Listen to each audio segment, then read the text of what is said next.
And another thing, let me tell you something. Oh, my bad. Go ahead.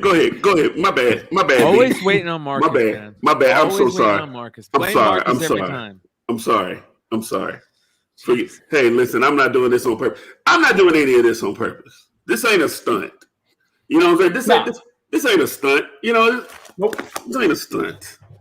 What's up, people? It is Wednesday night, ladies and gentlemen. That means On the Radar is live and in effect. Guys, we got to talk about. We got to let Marcus people know that is flour. We got to get that out of the way. Yes, listen. I was cooking for my kids, and we I mean, we ain't gonna don't put my business out there in the street. Don't put my business out there. I was cooking for my kids, and I actually got like something on my shirt. So at some point, I'm gonna go switch shirts and do my thing. But I wanted to make sure that we were here on time to get to you guys before we blast off. So I'm definitely excited to be here. Trey, you've been winning all week on the Discord. Oh my God, you have been on fucking fire, bro. We're gonna get. I keep telling people I got a little more tied up this week, but our Discord. People are going to shit when we haven't told what we're going to do on our Discord yet, and we haven't decided what date. But when people are going to be so fucking mad when it happens, and the people that are in there are going to fucking be rewarded. And the link in the description should work for you all. It is updated for this show. So if you're watching live, hit that link in the description now. I think you got like 6 days to do it. So that being said, don't miss out on the fucking Discord, man. The Vinny ain't shit train is still rolling. The monkeypox is wreaking havoc. Yeah. Vinny ain't shit train still rolling. Monkeypox. I mean, I don't know. Vinny said he was down in Atlanta somewhere, down in somebody's DM. I don't know what's going on. Vinny is.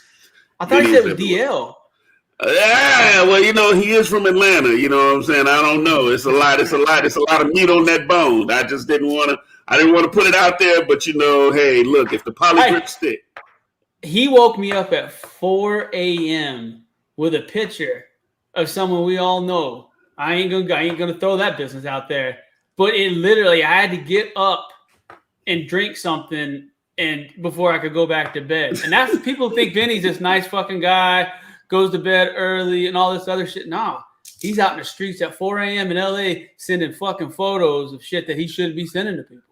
Vinny's an animal. Church-going people like myself that doesn't need that in their life.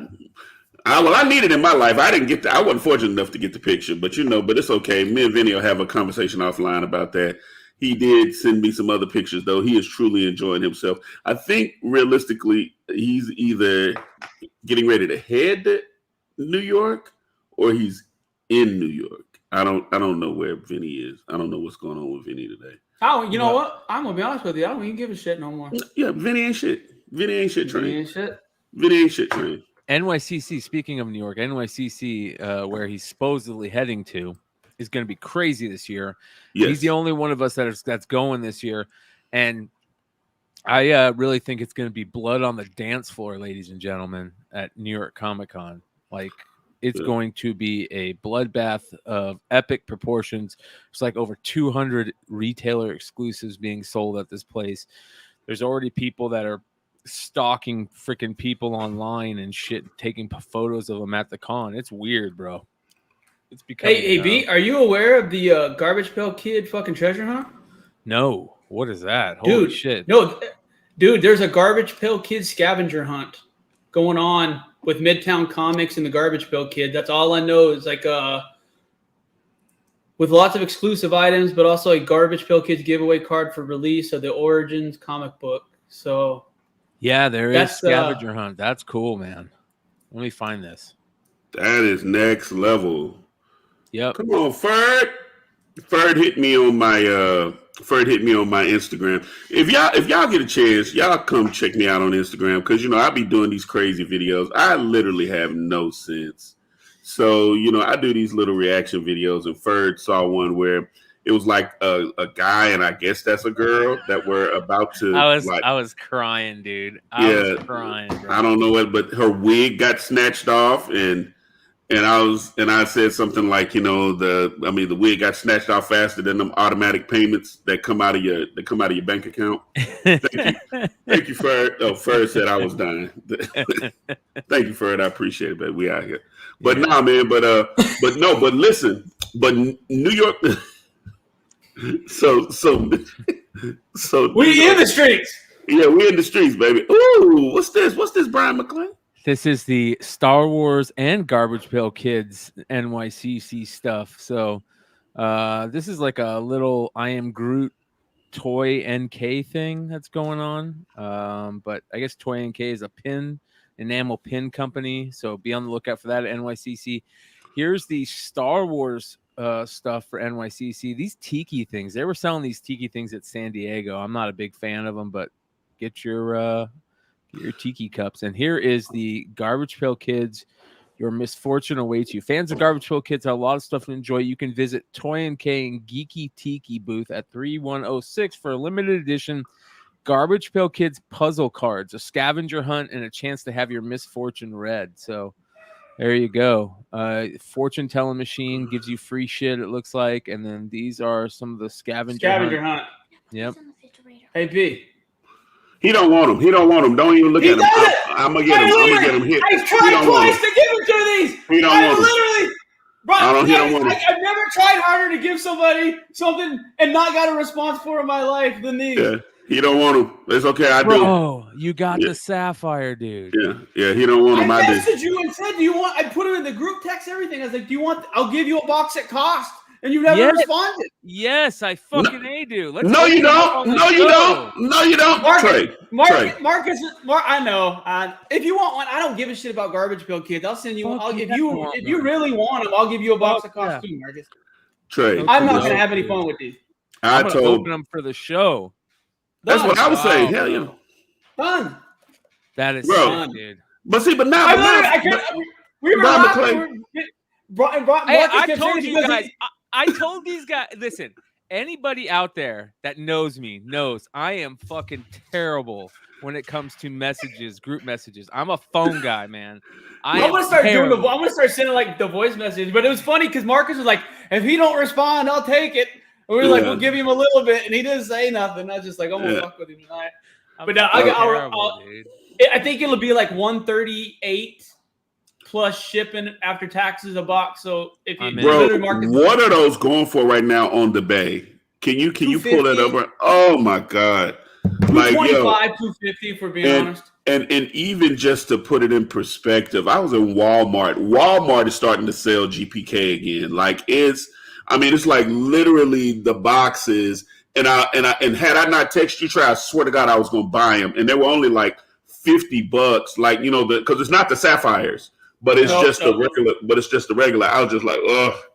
No, that's smart. Like that's what's good is Bryan knows all about the Garbage Pail Kid. So if he's awake, he'll be able to scoop you up on what to buy and whatnot. But that's what's crazy is that we keep going to this. Like the Walmarts and Targets are starting to get stocked again, folks. Like if you make a 30, 45 minute loop of some Walmart, there is a better than 50% chance you're going to find some optics, some prisms, some Topps Chrome baseball, Pokemon cards, et cetera, I hit Dr. Joe and I both hit a really good lick this week at a Walmart on Prism and Optic. Marcus hit a good lick in Houston with some MetaZoo, some Chrome. He had a box of Bowman baseball, a couple other things. So places like Houston are starting to get stocked. Here's the problem, and this is what Bryan and I were talking about before the show. Blasters are $36, $35.99. Blasters that used to be $19. $14. Hell, $14. Oh wow, what is that? Why is that going? I'm sorry. I have all kinds of shit going on. Yeah, who is that guy? I know him. It sounds fucking. But is Bowman Chrome supposed to be getting released here soon? Should be. I thought it was this week. There was a bunch of stuff that was released this week, but yeah, like I said, if you want to rip some wine, and here's the thing: the mega boxes that we used to pay $39 or even $35 for are $64. That's what Bryan said in Arizona. Am I correct? $64, is that what you said? Topps Chrome mega boxes, $64.99, dude. I couldn't believe it. I about had a heart attack. I will. Topps Chrome fucked you enough this year. You didn't need it anymore. Bro. Oh my God, dude. I am so angry over that shit still. And I'm not going to pay $64 for a damn Mega, man. It is insane. It's absolutely insane. It's ridiculous. And they're going to have Fanatics. Fanatics is going to have to do a lot to make card collectors happy again. I'll tell you that. Have y'all seen that Topps Gallery stuff? Like I showed Trey. Trey was like, yeah, no. I mean, it's kind of 50-50, whatever. But like literally when I showed it to him and he was like, nah. Listen, whatever. Literally 6 people walked into the Walmart while I was there, still just grabbing stuff. They snatched that Topps Gallery shit like it was nothing, bro. Like he didn't even think twice about it. I was like, what is the affinity? Like as soon as I put it down, the dude picked it up. I was like, what's really going on? But I think they said that they have like actual gallery art in some of these, like like the Mona Lisa, and it's like a top. That's such a gimmick. I'm like, what is that? Dude? Yeah. That's just them printing more cards. What a bunch of assholes Topps is. Man, I lost so much respect for Topps. So again, it's all about money. It's 100% all about money anymore, you guys. It's been that way for a while, and we're just stupid not to realize it. And maybe we need to start thinking that way. That's the shitty thing, right? Like they had an Aaron Judge cash grab today. Yeah. Yep. Topps they have a cash grab every day. Yeah. If a major leaguer does anything, Topps has a cash grab the next day. Yeah. If anybody does anything, they have one now. And Bryan, what are your thoughts on this Judge situation? I think it's amazing, but I think he's still 9 behind Bonds. Yeah, I mean, it's cool. He's breaking a record, and everybody's like, oh, it's amazing that he's doing it without steroids. I don't give a shit if you did it with steroids or without steroids. It's still hard as hell to hit a fucking baseball that's traveling that fast. You know what I mean? So I'm the type of person that we've said this multiple times on the show. I would rather have players using steroids, right? Yeah, I want everyone juiced to the gills. Yeah. I do. It's not as dangerous as it used to be back in the day. You got doctors that are prescribing it. Just let them be on that TRT. I'm cool with it. They're going to be on it in 10 years anyways. Let's do it. Look what's happened. Fernando Tatis sitting out the whole year of baseball. We're missing out a prime player in his absolute prime. Could be one of the best players to ever play the game. He's sitting out a year because he tested positive for PEDs. That's stupid. You know what? I read a bunch of articles about that. If the ringworm medication shit was real, and multiple people have said that he had a ringworm, that he had a patch on that left leg multiple times before the story even came out.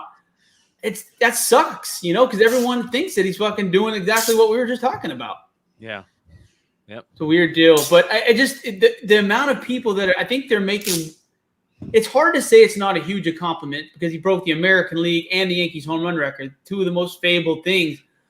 But it's just like, I feel like they broke into my fucking football game on Saturday. I don't give a Frenchman's fuck about Aaron Judge going to Boston. I mean, literally, they cut in the third quarter. Don't give a shit about Yankees baseball in Oklahoma City. And that's what my dad says. He's like, they're making a big deal about this guy fucking being 11 behind Bonds and Sosa and McGuire and et cetera, et cetera. And I just was like, there's a good chance he is probably clean. So it's just, but I just fall in that. I don't give a fuck that much. Yeah. I think it's interesting. That's for sure. It's interesting. It's cool to see it happen. I'm happy for Aaron Judge. I think Aaron Judge is a great ball player. I think he's a great person for MLB to pin their cap on, right, and say, hey, this is look at one of our superstars. He's definitely one of the guys you should be doing it with.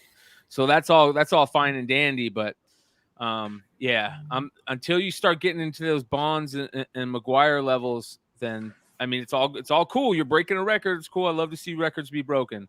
But until you're, like you said, into the 70s and shit. The problem is he's not even the best player on the Yankees. He's literally Roger Maris all over again. Who do you think's the best player on the Yankees? Giancarlo Stanton? I think he's better than Judge. Oh, my God, bro. No way. No way, dude. Aaron Judge is a stud, dude. Aaron Judge is he's a generational player, that's for sure. Here's the sad thing. The Yankees are the fucking Yankees, and they can get that player anytime they want. But guess who's coming up in the ranks? And he had a decent year in the minor leagues, and everybody was shitting on him, and that's Jason Dominguez. He's coming up. Hey, His PSA fucking 10 Bowman rookies were going for $700 a few weeks ago. Yeah. It's unreal. Shit. They start hopping on that Anthony Volpe kid.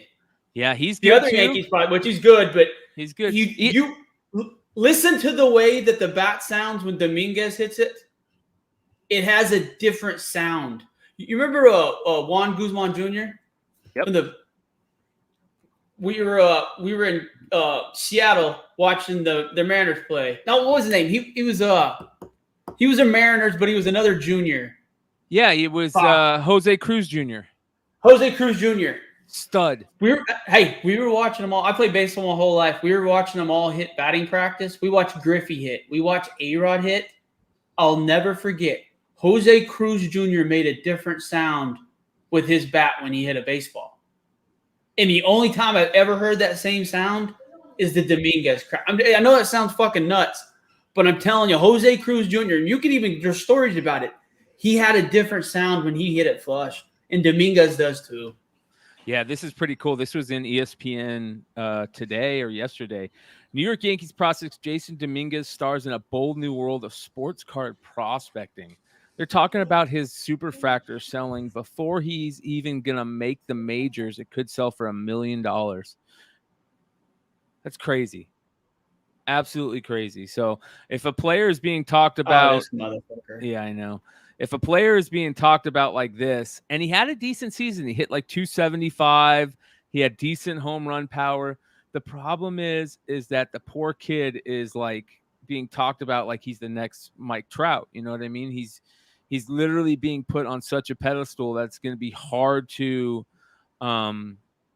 live up to it, I guess is the word to say. You remember Bryan, like people like Brian Taylor and Todd Van Poppel, Todd Marinovich. Like these guys were put on major pedestals, and it's just too hard. I like Tom Marinovich. I want to hang out with Todd Marinovich. Yeah, yeah. I would love to interview him. Dude, Chad Cave. I got friends who live in Pittsburgh, and they say the same thing about his. They say that when he squares one up, it's just completely different sound and bat speed and everything else. So I have quite a bit of work up in Pennsylvania, and I usually make it to a couple Pirates games a year. I didn't make it to one this year, and I really wanted to because I want to see this Cruz kid play. Apparently, he has the highest recorded ball speed of the StatCast era this year. Yep. Not only off the bat, throwing to first, also fastest throwing to first, and I think he has the fastest speed running also this year, which is crazy. I mean, and the dude's like 6'7". You know what I mean? You said it very poetically last week that people aren't realizing how incredible of a rookie class of baseball players there are this year with Julio. I mean, you go down the fucking. You did it last week, but I mean, baseball's always gonna have a special place. You know what I mean? Like I will always be excited about baseball prospects when you hear about a kid. Yeah. It's just when you hear about a kid, you know, in Texas, a left-hander is throwing 102, or you know, it was like Chris Bryant when he was at that was it San Diego University? Yep. But I mean, I just you love baseball is just it's romantic. I mean, it's summer, it's grass. When you smell grass, I remember there's nothing better, and this goes with football too. I remember preconditioning in football. The smell of new grass. When I smell that, when you're mowing the grass, you get that first whiff. It instantly takes me back to being a kid and playing ball. Instantly. Do you know what that smell is? Do you know it's actually a pheromone being released, letting the other grass know that it's dying? Really? Swear to God, crazy. Didn't know. Yep, literally. It's letting the other grass know that there's fucking danger and it's dying. Yeah, that's interesting. That's very interesting. All right, let's get into the news, you guys. We've got Marcus has got some very interesting stuff. Starting off with something that we've heard for a while, but it's getting closer and more people are talking about it, and that is the Scooby-Doo debacle. Ladies and gentlemen, Fox News getting into the Velma is officially revealed to be lesbian in a Scooby-Doo film. God diggity. Ain't nobody tell me Velma like the same thing I do. God diggity. I thought Shaggy was in there. Ain't nobody told me nothing. Didn't we already know that? Didn't we already know that for the longest time? Like, we knew that Velma seemed to be, she seemed to be that way. And same with Shaggy being a stoner. Like, is this something that we have to really be told about and have, like, I thought we already knew this. The real question is, did Velma grab Daphne? Let's be honest. Did Velma get Daphne? What's really going on over here? I understand it's a cartoon. I just have questions. It's the same thing I always say. Why couldn't they create a new character? But here's the thing. Guess who owns fucking Scooby-Doo? Warner Brothers. How many Warner Brothers DC comic book characters did they change or alter their sexuality in the last couple of years in the comic books? This is no different. It's the same company. So, I mean, I'm not surprised. I don't have an issue with it. But I just don't understand why they're continually going back and tweaking people's sexuality to fit into what I don't know. Maybe I shouldn't probably talk. I really don't. Well, you're more than welcome to speak your mind and the opinion, because realistically, in this instance, I do kind of, not that I agree or disagree with them adding stuff like this, but I go with this point of, why did they have to do it with Velma? Like, they could have just added another character. They could have just did something. I mean, you know what I'm saying? But on the flip side of it, like, they got that whole thing that they were talking about Bert and Ernie, that they were, whatever, because, you never see. I mean, there's so many examples of, when they do it. That's right, Ferd. It does sound like a money grab. I can see that. And, but on the other side of the money grab, I can see somebody saying that, man, okay, Velma is like me, or whatever the case may be. So I get both sides of the stick. I think my thing is, to your point, Trey, I would rather just a different character. Like, give me just a different character that comes out. That's it is what it is. That's almost like, can you imagine the uproar if you find out that Wolverine is bisexual? Like, or some crazy shit like that. There was and that's totally fine. I think Dawkins a good character. Superman's son's gay now. It's just, here's the thing about the Velma thing is, and I don't really think this is a political statement. Yeah. Why are we turning cartoon characters' sexualities? Why are we even talking about Scooby-Doo, guys? A fucking a cartoon dog. What age bracket are we really talking about? Honest to God, I'm asking a legit question. No. This is good, but it's the same. But the same reason why you're saying that is the same reason why I'm saying why people tripping that the new Ariel is black. Like, like in the context of what we're talking about, it is a freaking cartoon. It is, nothing is real about this. There is not no real mermaids floating around under the sea. There's no talking crab. There's no octopus, because if you really think about it, Melissa McCarthy is supposed to be the octopus lady. That octopus lady was purple. So if anybody was going to be black, it should have been the octopus lady in Little Mermaid, if we're really going to talk about that. But it's like, it kind of goes, you know what I'm saying? It's like, bro, these are cartoon characters. Like, why are we doing this? You know what I'm saying? Do kids watch? And I don't know. I'm asking this. Chat. Let us know if you have kids. Is there a Scooby-Doo show for kids anymore? I don't know. So here's the thing. Here's what I think they're trying to play on. They're trying to play on the fact that, there's probably not a Scooby-Doo kids cartoon anymore. The cartoon that when it was around is from like our generation. Because that generation's older now, let's make a thing for them so they can watch it. And it's going to be a funny parody.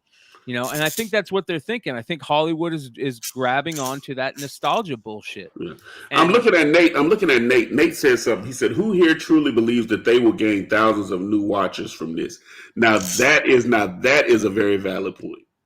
That is a very valid point. Who here truly believes that they will gain thousands of new watchers from this? Yeah, Nate, I'm with you 1,000%. How long is this going to last? Over, under, on a year? Yeah. Here's the thing. I'm not going to watch it because I'm fucking 43 years old. I'm serious. I can't watch a cartoon about where they're going to have a subplot to literally, you know what they're going to do? They're going to spotlight her as being gay as can fucking be. And it's going to be half the episodes about Daphne and her feeling. And it's not going to be a cartoon. Or it's not going to be. We already had that with Harley and Poison Ivy. I just don't. I just don't understand the cartoons and turning characters. Now that was the Harley Quinn thing is like an HBO great. Max thing, It right? Great. No, that's I don't think kids were watching it, but at the same point in time, kids watch anything nowadays. That shit. I mean, you Mojo, that's a good thing. Is Velma, who didn't know she was that 10 years ago, 10 plus years ago. Exactly. That's what I'm saying. We've always known. When I was a kid, we knew that Velma was gay. I mean, everybody in school talked about the funny jokes about Velma being gay. That was known about. Same with we talked about Shaggy being a stoner. Like, that's what I'm saying. We've known that. Hold on, let me say this. You got to be high as hell if you talking to a damn dog. Yeah. And the dog is talking back to you. And the dog is stoned too. And the dog is high too. But you know what's cool about that though? Is it was understood without being saying, like you said about Shaggy. Everyone could tell by his fucking van and the way he talked in the clothes, his hair, exactly what he was. You could say the same thing about Velma, but I mean, she was in love with Fred too, right? I think so. I think you're right on that. No, I think she. I know I'm right. So why are we changing that to fit a group of people who made something online up, which is exactly what we're talking about. So it's just. You know what? You're right about the Ariel shit. I don't care. I want to see the film. I ain't gonna say shit until the film is over with because the girl has pipes. The promo video she did was. I don't know how you can critique that. Her boyfriend, some artist. Is her boyfriend an artist, a hip hop artist? Yeah. He's a rapper. But she's a twin. Her and her sister, Chloe and Halle. They're signed to Beyonce's label. Beyonce found them. So the opportunities that are happening with them is truly just connecting the dots because you're with one of the biggest artists in the world. But they can actually really sing. And it's cool. It's cool stuff. You know what I'm saying? So I'm interested to see what it is as far as the movie's concerned. But I do believe that whatever. And I'm with you, Big Black Hammer. Do whatever you want with the characters, but when it fails, and it will, be prepared to take the L. I mean, that's it. I mean, Warner Brothers is in a whole shitstorm right now with what they're doing and trying to restructure and everything else. They had the whole thing with Batwoman, and they had that whole thing happen that didn't last too long. Then they switched to a black girl. I don't even know, does that still come on TV? Does that still come on, or does anybody know that? Yeah, no, it didn't get. I don't think it got renewed for a second season. Yeah, Batgirl, or a Batwoman. Yeah. It got a third season, but not a second. Like they changed the character. They fucked all that shit up, man. This is interesting, Marcus. This is the V Friends stuff. Hitting another milestone with some Toys R Us and Macy's collaborations. Are these toys? Yes, these are toys, stuffed animals, right? And the reality of the situation is that Gary's been on a nonstop campaign to build out V Friends IP since May of 2021. The ecosystem of NFTs is now made up of two main collectors and collections. You got the Series 1, which is the big money, and the Series 2, which you can get your hands on now, maybe around 300 to 500, NFT if you want to do it. But with NFTs, as I've said before, a lot of these NFTs come with, the IP where, you can kind of do what you want with your particular NFT. You have the IP rights. So like if you want to put it on a shirt, if you want to, go open up a burger joint, if you want to go and put it on a bottle of juice, you can do that. You have the rights to do that. So with this piece, he got $50 million in funding, and with that, he was able to partner with Macy's and Toys R Us because Toys R Us are now popping back up in Macy's exclusively. You can get the physical plush and figurines at Toys R Us and Macy's. So smart. Yeah. If this catches, it's gonna blow up. This is like perfect collectability. It looks good for a little toy. Like I could see. I want a Joffrey. Who doesn't want a Joffrey? I know, right? And watch this. Internally, the NFT brand has also launched what is called a Compete and Collect, a full-fledged trading card game that was redeemable for free for VF2 holders at Mint. So you got a VF2, a V Friends 2, you was able to get what was called a compete and collect, which was a whole trading card game, and you can get some more NFTs,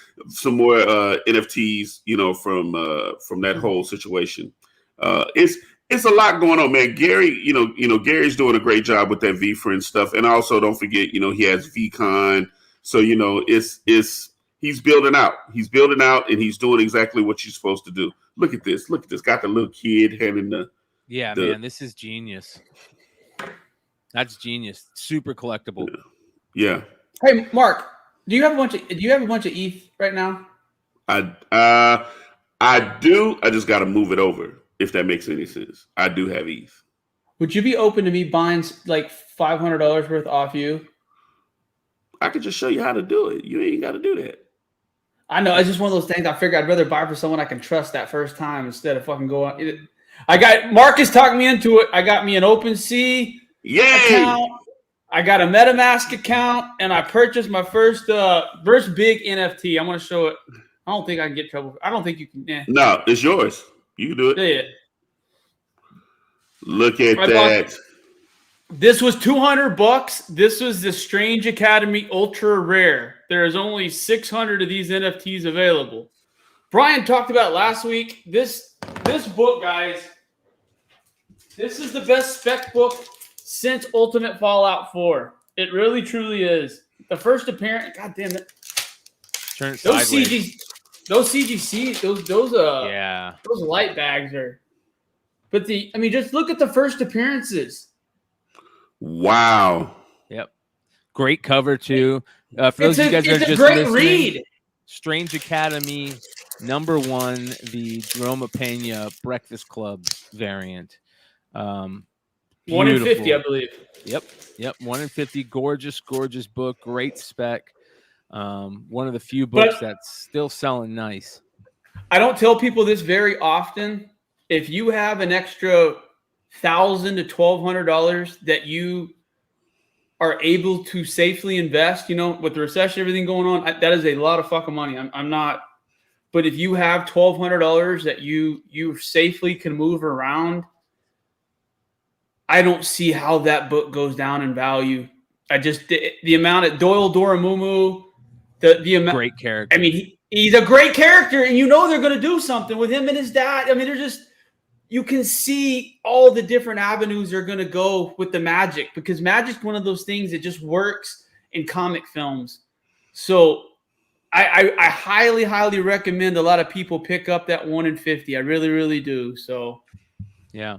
Mag Daddy says, I do, but I don't get it. What makes that NFT distinct exactly? Looks exactly the same Campbell cover. So what do I do exactly to get into Discord? He's not wrong. Marcus, talk for a second, and I will show the different covers for that books and explain. Okay, so with NFTs in and of itself, just to kind of make it all make sense, when they do it, especially on what he has right now, where Trey is bringing up, it's going to be VeeVee, right? So VeeVee was like kind of first to the line when all this NFT stuff was moving. And now what's happening with VeeVee is that they're getting ready to transfer over to Immutable X. And I know I'm saying that wrong, but once they transfer into Immutable X, all these books that Trey have right here, all that shit moves over to OpenSea. Once that moves over to OpenSea, all this one book that he says it looks like the rest, there's only 600 of those books. So think about it from a comic book space. If there's only 600 books floating around in the world, and you got the digital NFT of this book, you're going to pay a premium just to have this NFT, right? So that is kind of what it's. Go ahead, Trey. So it's hard with the See the Shine, but there's 5 different versions, right? There's the common. And the common goes for, that's a $6.50. You can buy that for $6.55 right now on VeeVee, right? And how many of the commons are there? 10,000. 10,000. It should be 10,000. This is the uncommon plus cover. Yeah. Oh, shit. Sorry, guys. And how much does the uncommon plus cover have? How many? I'll look. You want me to pull them up, Trey? I can pull them up. Yeah. Sorry. No, you're good, brother. Are you in VeeVee? But like I said, you can pull it up on VeeVee. But like I said, there is a couple of the secret rares on VeeVee right now for 200. That's the bottom. That's the bottom. Right. So this is one of those things. Like I said, Marcus and I have been talking about VeeVee for a long, long time, and I had to. It's time. There's some investment opportunities that really make sense. And if Marvel and VeeVee, if this is what they're doing, and they've been doing this for over a year now, so this isn't going away. This partnership. I mean, here's a perfect example. Do you guys remember when the Marvel first prints and the classics and those dollar books came out? Everybody talked shit about them. Remember? Mm-hmm. Go look to see what those 9/8 are going for now. People will always want copies of hard to find books like this. Yep. There's the classic common, right? And classic common 10,000. You said, right? Or somewhere around there. I don't know the numbers on those. This is the vintage variant uncommon. Right. Yes. You should absolutely check out VeeVee. Which is the Art Adams is the hero variant. Yep. And mind you, this is Art Adams that did the cover. And I don't know, sometimes these artists do it just for VeeVee. So, like some of the Jim Lee statues are there. The poses, they did a partnership with DC, and like from statues to things like that. Some of them will just be what it is. Here it is. So the common, the classic covers 21,000 copies. The uncommon is 5,000. The rare is 2,350. The ultra rare is 1,050, and the secret rare is 600. Now, 600. Let me just park parenthetically right there, if you will, for a second. What happens when this moves over to OpenSea? Do you see what I'm saying? Everybody knows that OpenSea is the eBay for NFTs. Right now, all of this sits over here. It's all moving over to OpenSea. VeeVee, the bat cowls, if you have those from DC, any of these DC NFTs, Marvel NFTs, Disney's getting ready to roll out a whole NFT thing outside of VeeVee.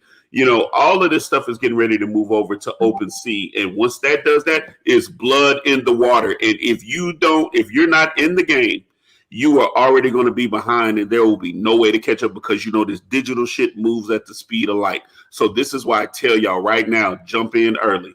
Here's a perfect example. Like, I bought 2 comics, right? That day I bought it. I bought that ultra rare for 2, secret rare for 200, and I bought a copy of just regular New Mutants 98. And it was $2 at the time. $2. And I got a copy of it. And like I said, there's 21,000 copies of it? Yeah. That's not that fucking many when you think about New Mutants 98 and globally. Now let's talk about this, because Wilbert said, why should I want an NFT when I can have the actual book? Wilbert, you are absolutely correct. But let me put this on you right quick, right? You're here because you flip books and comics and sports cards and stuff like that. You love the art of it.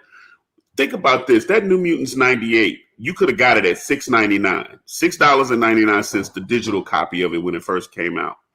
I don't even know what that book is selling for right now, but imagine when that book hits again, OpenSea. Mac Daddy, watch this. It's the full book. Like, I don't know if you can see. Yeah, it's the whole book. It's everything. But you literally, I mean, you scroll pages. It's not the cover. It's the comic. It's the full comic. It's got it all, guys. You get the comic with it, digital. Yeah. Yep. It is the full comic. You get a full comic. Hey, it's not. Here's the thing, guys, and I'm with you guys. I have been, when Marcus and Vinny are like, buy, I have been very hesitant. But I'm at the point now where if you see what some of these guys have made and some of the values on some of the shit that they've bought in our private Discord, you'd shit your fucking pants. So I don't like losing, and I don't like not being a part of it. And I started doing a lot more research on these ultra rare VeeVs, and that makes so much sense. 600 copies globally. Like, there's an AF-15 came out 4 weeks ago. We all missed a drop, but that ultra rare is going for 12 to 15,000. You could have bought it for 20. US cash, US dollars. There are big money being made on these right now, and I understand it's hard. But like he said, what's his name? Why should I want an NFT when I can have the actual book? Have both, because you know what? Houses can burn down. Fucking paper can degrade. Digital content won't ever degrade. All you need to do is make sure that your wallet, your passwords, and things are secure, and you will have that for as long as there's an internet. So that makes. Here's the other thing. I can like I just showed you guys. I just showed you my ultra rare. I didn't have to take a fucking book out. I didn't have to turn pages, anything. It's right there. And to add to your point, Trey, and I see something where Trey said the augmented reality piece is cool. He's 100% correct. So like with VeeVee, you could actually, there's an augmented reality piece. So let's say like in my VeeVee and next Wednesday, I'm going to set it up to where, I'm going to take y'all and let y'all see some of the shit that I have on VeeVee. I got the DeLorean. I got the Ecto 1. I can literally go outside in my front yard, scan my street, and park the DeLorean in my front yard. Take pictures of that. It's different. Go ahead. So this is this got dropped already, I guess. But it was the Kraven's Last Hunt. They released a whole story arc, and each version had different covers. And I don't know who did this cover, but this is the ultra rare for the first Web of Spider-Man 31 VeeVee that they released. Now, I don't know where that came from. So they have people, art, like I don't know what that is. And they have people that do it. They have people that do those. So like VeeVee, outsources people as well. Yeah, it's very interesting, man. Mm-hmm. See, here's a perfect example. Here's what when you go to the details. Can y'all see that at all? Yeah. Yep. That's the details. You see? Cost me 200 gems. No cap. Did y'all say I wasn't lying? Make sure there's something on here I can't fucking. But it shows you J. Scott Campbell's the artist, Strange Academy, and it has some identification numbers. But all you gotta do is hit info on there, and it'll tell you because it's really cool. Like Amazing Spider-Man 300, there is an unused Eddie Brock McFarlane image as the symbiote's taking him over. That's not been used before. So the Ultra and the Secret Rares, they really have some fucking badass covers for real. Like they're different. They've never been seen before. And in one of those Spider-Man covers, a Ditko cover that has never been used before. That was the AF-15 secret that we talked about. And then I forget who it was that they found out that it was used on a Mexican homage variant like 8 years ago or Brazil. But it's a really cool image that Ditko did. Yeah. Here's something that's interesting, and I wish that they did what they're doing with the VeeVee books, where there's multiples of them. For this, is there multiples of this, the Banksy one? Because if there's a freaking NFT to get into, it is this right here. Yeah. So this is some music that's actually dropping, and I'm gonna pull it up on my side so that way I can see it because it's like I can't really see. Banksy and Wild. Yeah. Hey Wilbert, I'm just gonna answer your question. I do not know about taking the money out of VeeVee. I was able to pay. I was able to use my Android Pay to directly buy. You can take it out. You can take it out, but you gotta is it FYC or KYF? You got to know your, or KYC, know your customer. You got to put your ID up and all that other stuff. You can't cash out. You can't cash out on VeeVee. Yep. I had to do the ID shit, which is a little bit weird. They make you take which is good in a way. If people aren't doing shady shit, you shouldn't be afraid. But anytime you got to show your fucking ID and a bunch of other stuff, it's a little sketchy. But I've noticed that my log, it used to be hard logging into VeeVee. And I've noticed that it's, all the bugs and issues that we were having a year ago, they're not there anymore. Things are smooth. But the problem is, it's the same thing, guys. They release so little of these, and there's so many people going for them. They're borderline impossible. There's not currently a bot that's able to work with them. So, it's luck of the draw. It really, truly is. Right. So with the artwork that's in front of you guys, that's the artist's name is Wild.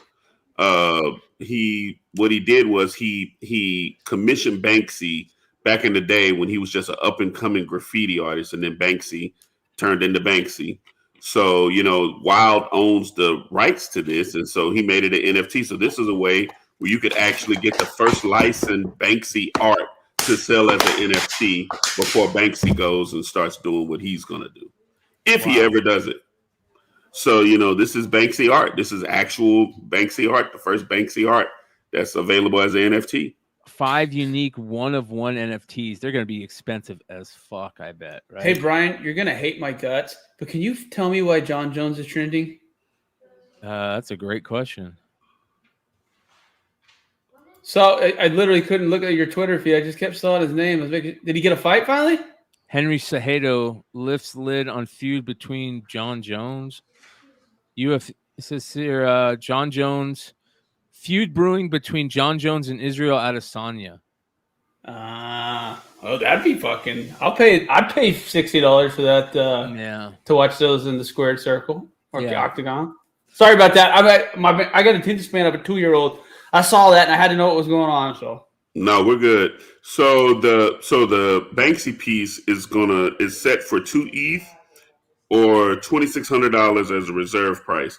The winning bidder will also receive the physical vinyl OG sticker in a second edition of a poster signed by Wild. We're gonna have to keep our eye on that and see what they go for. Yeah, we gotta see what that moves for. Here's definitely other NFTs. It says here, Magic Eden tokenizes access to Banksy's physical art via NFTs. So I don't know, man. This might be some stuff to look into if you're a Banksy fan. Might be your way into inroad into some of these NFTs. And the key is remember this. All of this shit is coming, and all we're trying to do is tell y'all, hey, get ahead of it. That's all we're trying to do. You can. We're not telling you what to buy. Just get prepared. Yeah. And hey, guys, Marcus gave you guys one of the biggest fucking gems last week. This week is NYCC. What did he say last week, guys? He talked about if you owned one of the DC NFTs, the Bat Cows, which are going for $400 to $500 right now on the low end. There's a couple low end ones. That's going to get you into things that only the people that own those cows. Do you think that DC's not going to have some exclusive comic books? They have one. They already have one. That's what I mean. So let me ask you this. Do you think it's going to be going for $400 out the gate? Because I do. Oh, man. Oh, absolutely. And it's only 600. It's only six. Let me make sure. It's only 6,000 copies of this book. That's a little bit more than I thought there would be, to be honest. Because it's only one per cowl. So if you got a cowl, you get the book. It comes with the book. Marcus has been talking about this. DC's going to this cowl thing's not going away. If you own one of these cows and you travel to multiple cons and you do the circuit, this will pay for itself in variants and exclusive access. Here's the thing.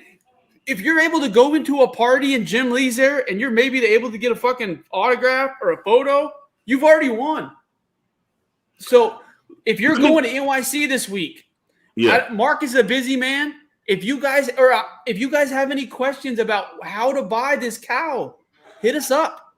Listen, we will do our best to help you guys. Mag Daddy, I see you. If you have a DC cowl right now, hey, Fer, congratulations, man. If you have a DC cowl right now, I think it's tomorrow. If you have a cowl, it's only exclusive to cowl holders. You will be able to sit down at a secret location. It's going to be with Jim Lee and 3 other people, and it's going to be exclusively all DC conversations. See that cover? That is the cover.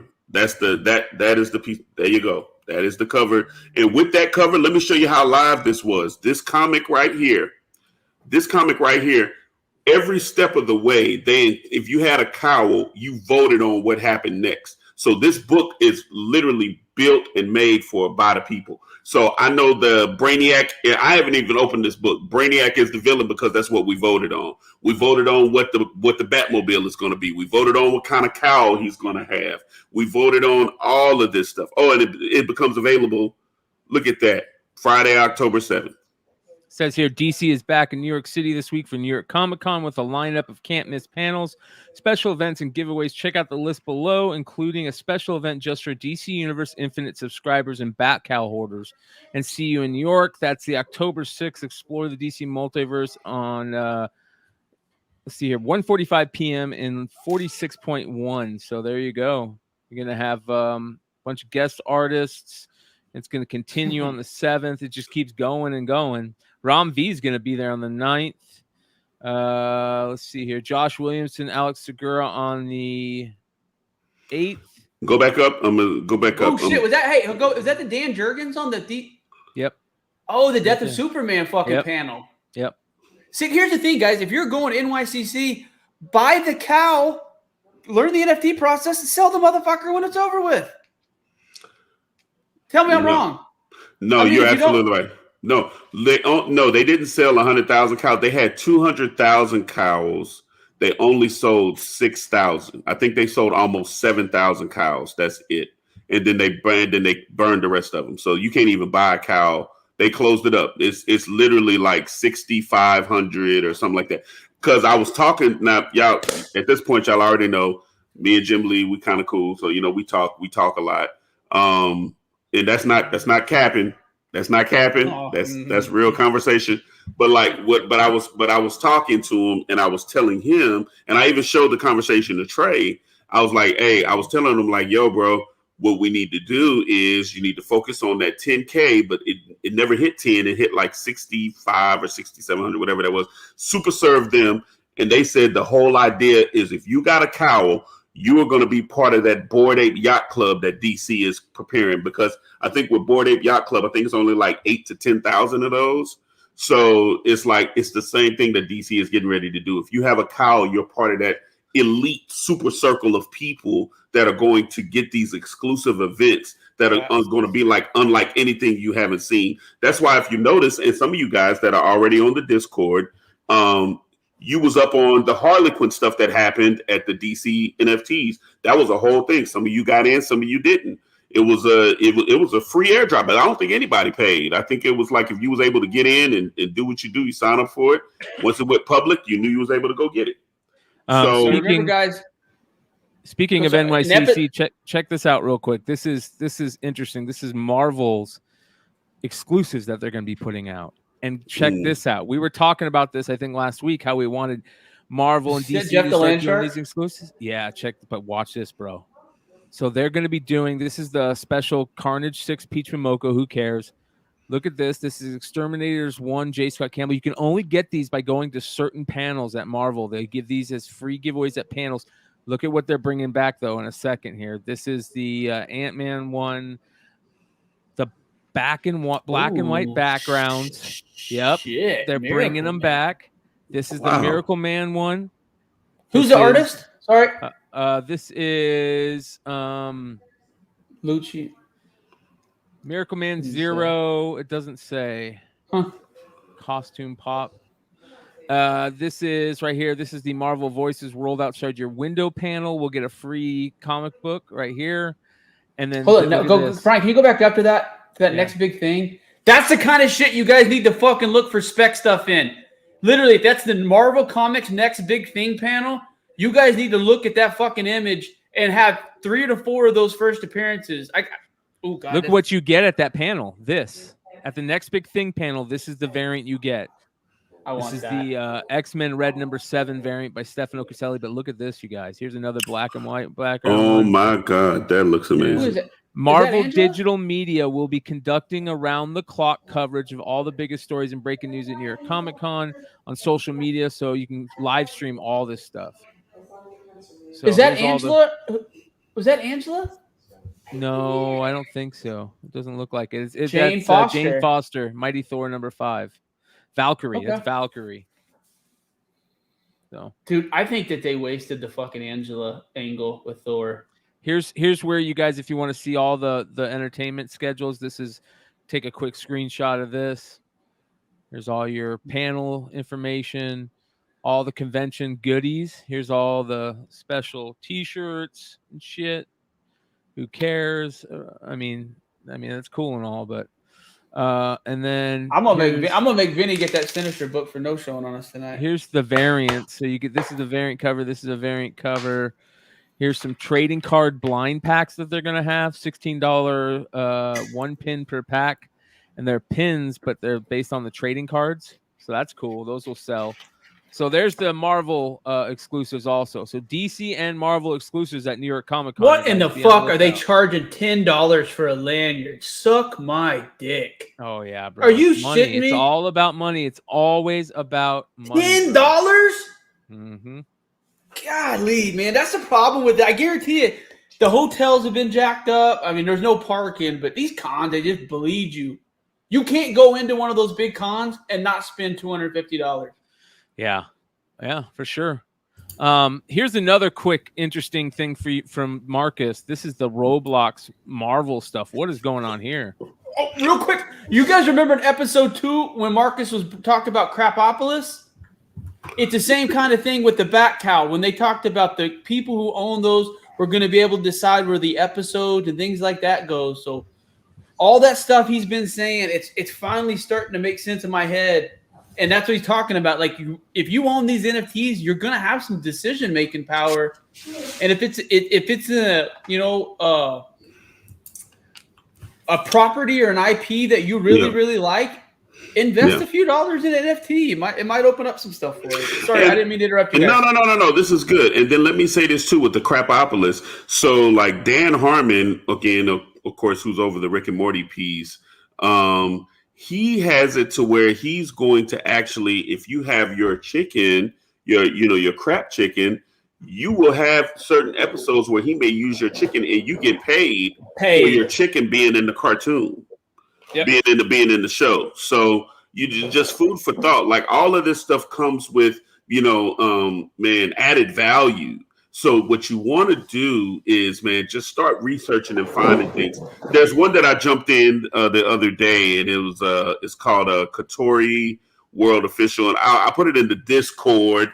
Join the Discord. I put it in the Discord, and they got an augmented coloring book.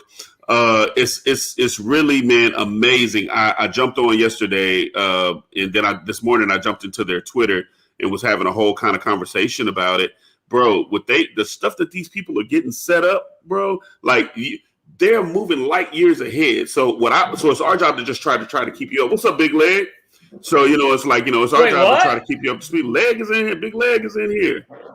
I was telling bad stories about you and I in Las Vegas before the podcast started. Absolutely, and I gotta share my mushroom story, but that's a whole nother thing. I'll share that momentarily. But yeah, so with Walmart. Walmart is now creating Walmart Land in conjunction with Roblox and Walmart's Universe of Play. See, Walmart is talking directly to the Gen Z, right? What they're doing, they have over 10,500 stores and various e-commerce websites under 46 banners in 24 countries. What they're doing now, they're going to leverage Roblox with 50 million daily users. Walmart is going to grab Gen Z's attention as they begin experimenting Walmart inside Roblox. So Walmart Universe of Play, according to the announcement, presents a toy-filled world with adventures, drones, hoverboard travels, and a toy releasing blimp. All of this is happening in a Roblox space, right?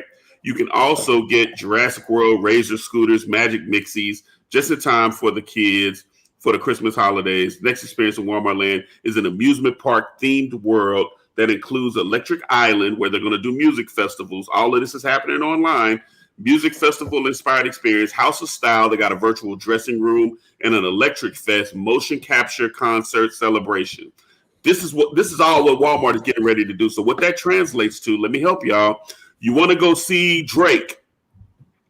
Drake will be live in Roblox with Walmart Universe of Play, doing a full-on concert. You want to go see Smashing Pumpkins, Metallica, Guns N' Roses, Arrows, whoever, they're going to be in there. This is where they're getting ready to be. You can pay for it. It's going to be in there. And your favorite artist, your favorite rapper, they're going to be there. I hate Drake. 100% Ready Player One. This is the world we're entering. Do you know what's so hypocritical about this? Because we're all about the same age. You remember when you couldn't get fucking dirty CDs at Walmart? And now they're going to have live concerts with those same fucking rap lyrics that they wouldn't put in their stores. And now they're going to make money off of them by doing concerts. That's some hypocritical ass shit. But they're going to, because guess what? If that Gen Z, they want the people, because this Gen Z about to get to that disposable income age. Yeah. Right? Dude, we need to talk to Vinny about that. We need to tell Vinny that he needs to get all them old 90s artists and they need to sue the fuck out of Walmart Because if you think about it, they had to alter their art to put into the Walmarts and like the country areas and shit like that to totally not let the actual art and lyrics that the rappers and shit were saying be heard by certain audiences. That's pretty fucked up if you think about it. That is... Now, granted, they did. It wasn't just rap. They did it to some rock and roll. It was other shit, but it was 98% fucking rap that they did that shit to. And now, like you said, there's gonna be Snoop Dogg and everybody else is gonna be having live concerts, and they're gonna be. That's just crazy. Snoop finna be walking next to Martha Stewart, smoking a joint in Walmart land. Get ready for it. It's getting ready to happen. Dude, that Nas Snoop interview I sent you guys, one of the coldest clips I've heard in a long time. Well, speaking about music, I got a couple of music things I want to run by you. We're going to take a quick little foray into music, you guys, and then we've got one more Comic-Con story, another sports card story, and then the market report, and we'll call it a day. But I got some music clips for you guys. You guys ready for this? Let's do it. This was interesting. This was on Instagram, and I saved it for you guys. I don't know if you guys saw this, and I don't know if you guys heard this before, but I've never heard this. Jay Dilla and Biggie collab. Did you guys see this? What? Dangerous MCs. Can you hear it? Check it out. Diamonds on my neck. I've heard this. Smoking pounds of green. Green, ooh wee. Yeah. This was on the Mr. C 35 anniversary double CD. I've heard this verse before.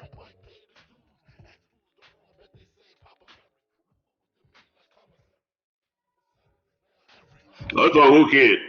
It's on Who Kid mixtape. Yeah.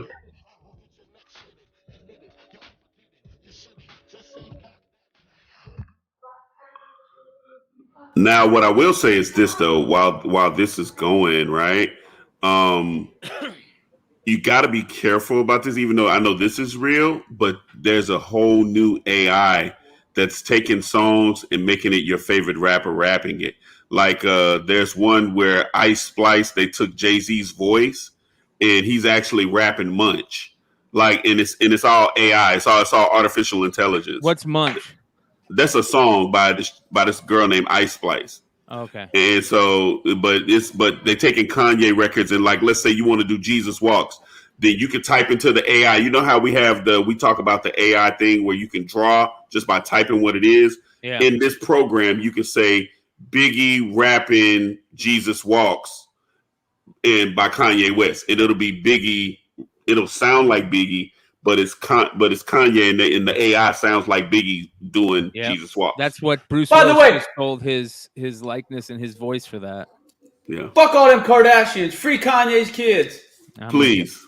Absolutely. All right. This is another artist that I've never heard of, and you guys let me know if you heard of him. He's out in New York. His name's Lil D. I've never heard of him. I just saw him. This is pretty crazy.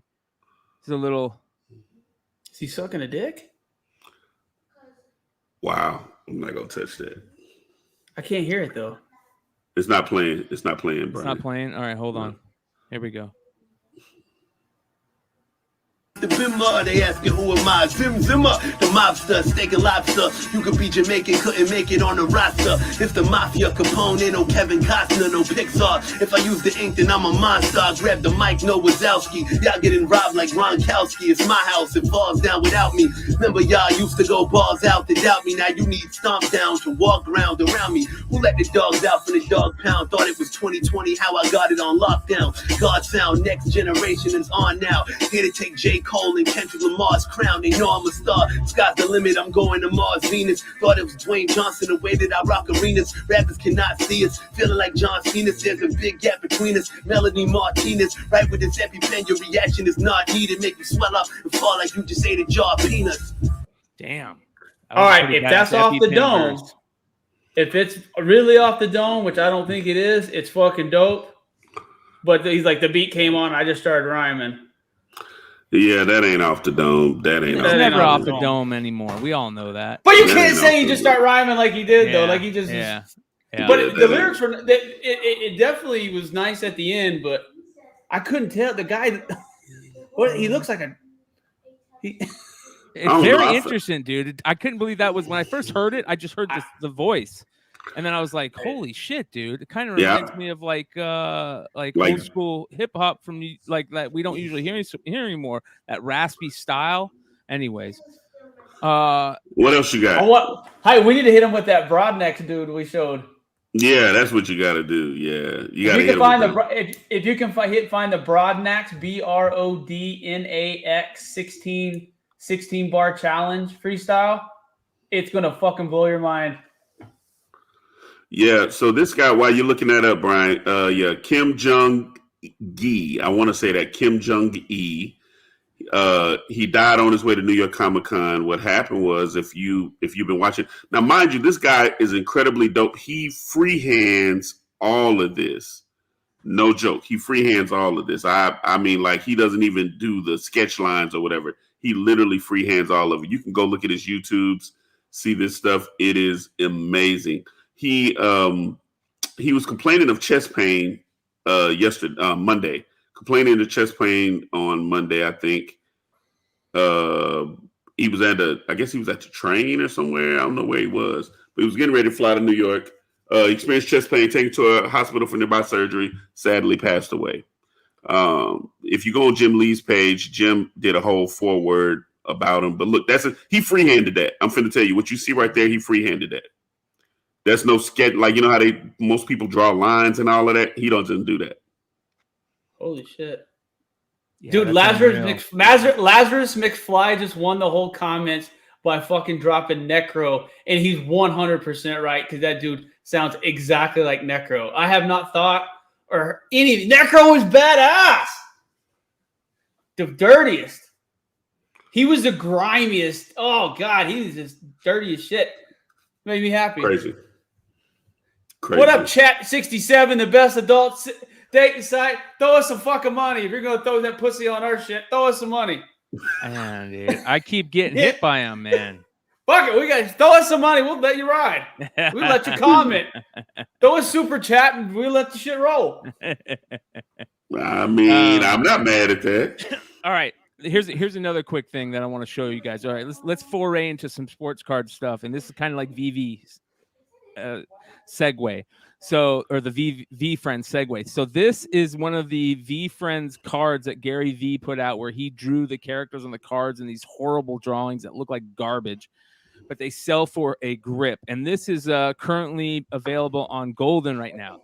And I want to give the biggest of shout outs to Sports Card Radio and the Stockton twins of Sports Card Radio, who just keep killing it. I mean, these guys, they don't take any prisoners, and you don't fuck with them, they'll let you have it. Ken Golden decided to talk some shit on them, and I'm just going to play you guys the intro to their Ken Golden video.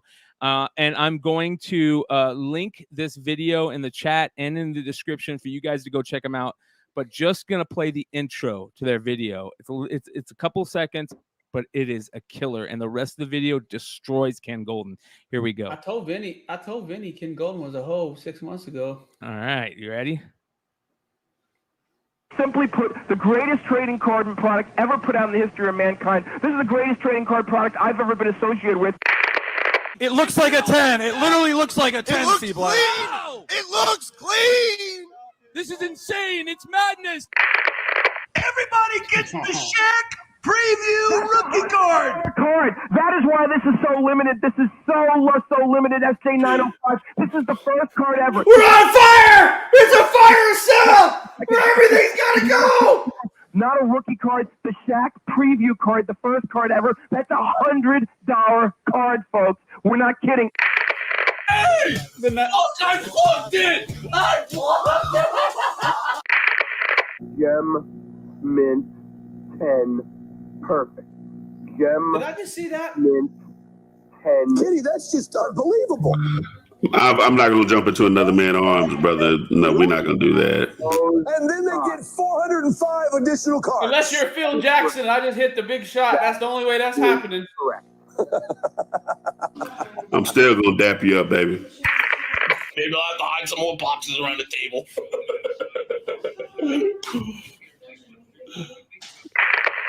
You are taking a look right here at the greatest thing ever done. This has been so far sold out. This has been already over 150 news articles. Already, we're taking out full-page ads in USA in support of this.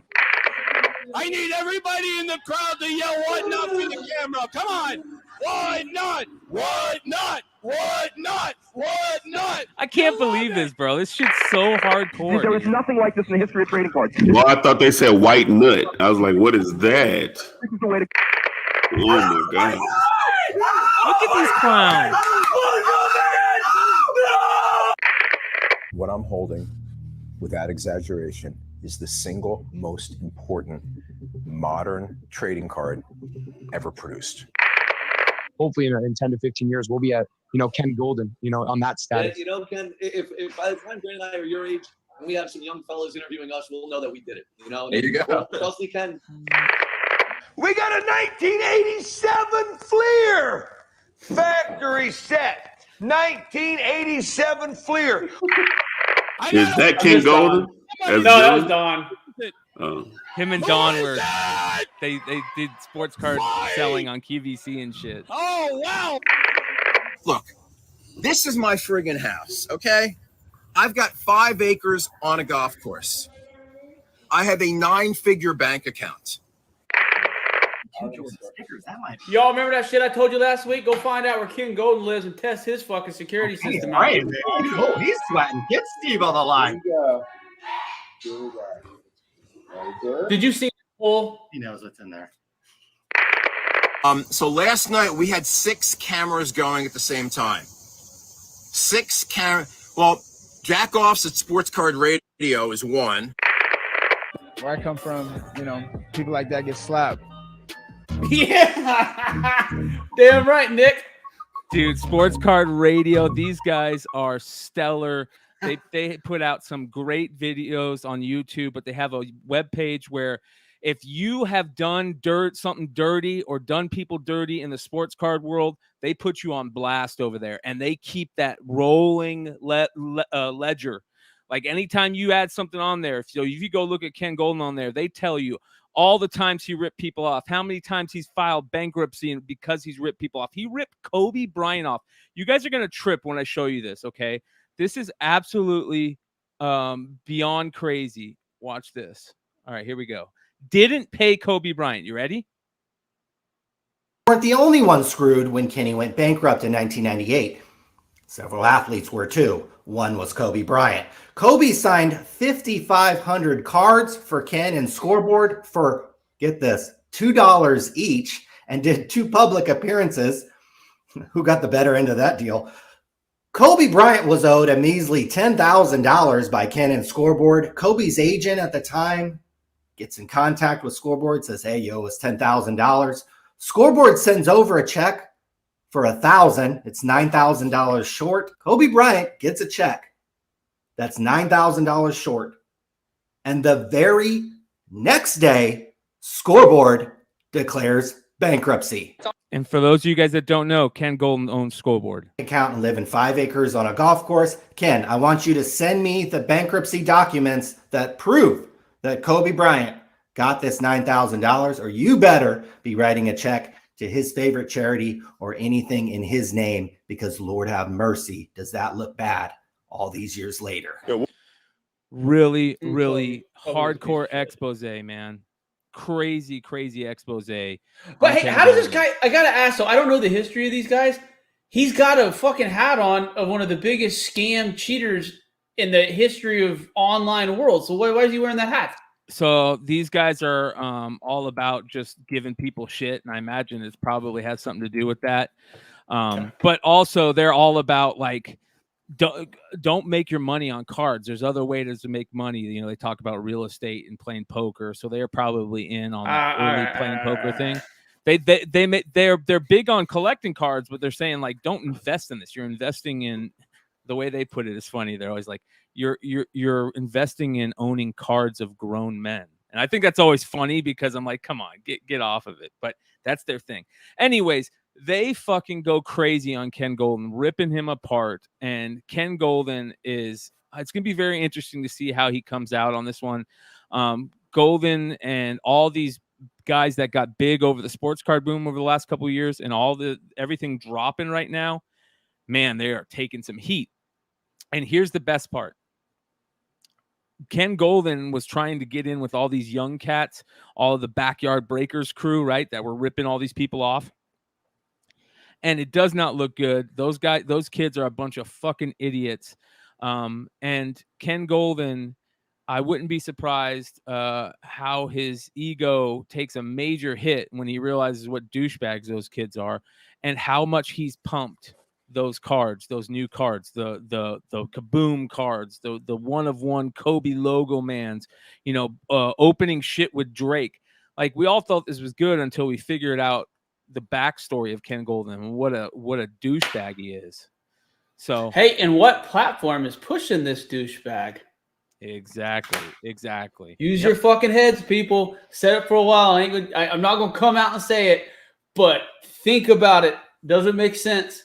Yeah, the Sports Card Radio. These two guys. They're funny. They got a really good thing going on for letting you know who are the cheese balls out there, who are the bad actors, and I'm really into what they're doing. So I'd love to get them on the show sometime. All right, you guys want to get into a quick market report, which is Absolutely. not really quick. We got some interesting stuff going on. Wait.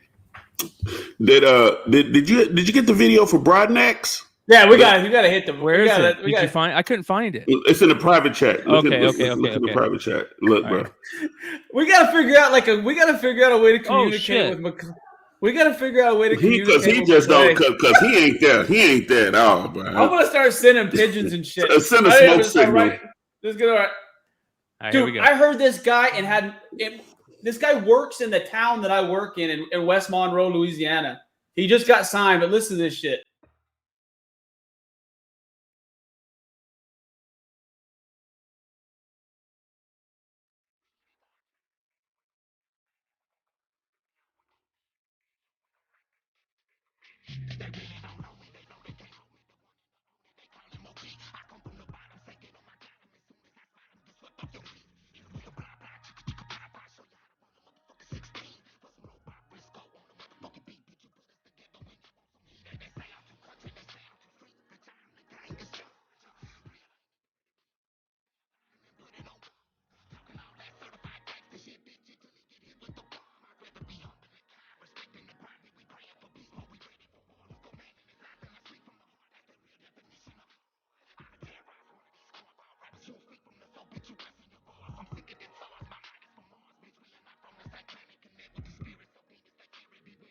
They don't respect their family, damn it. This coast white boy.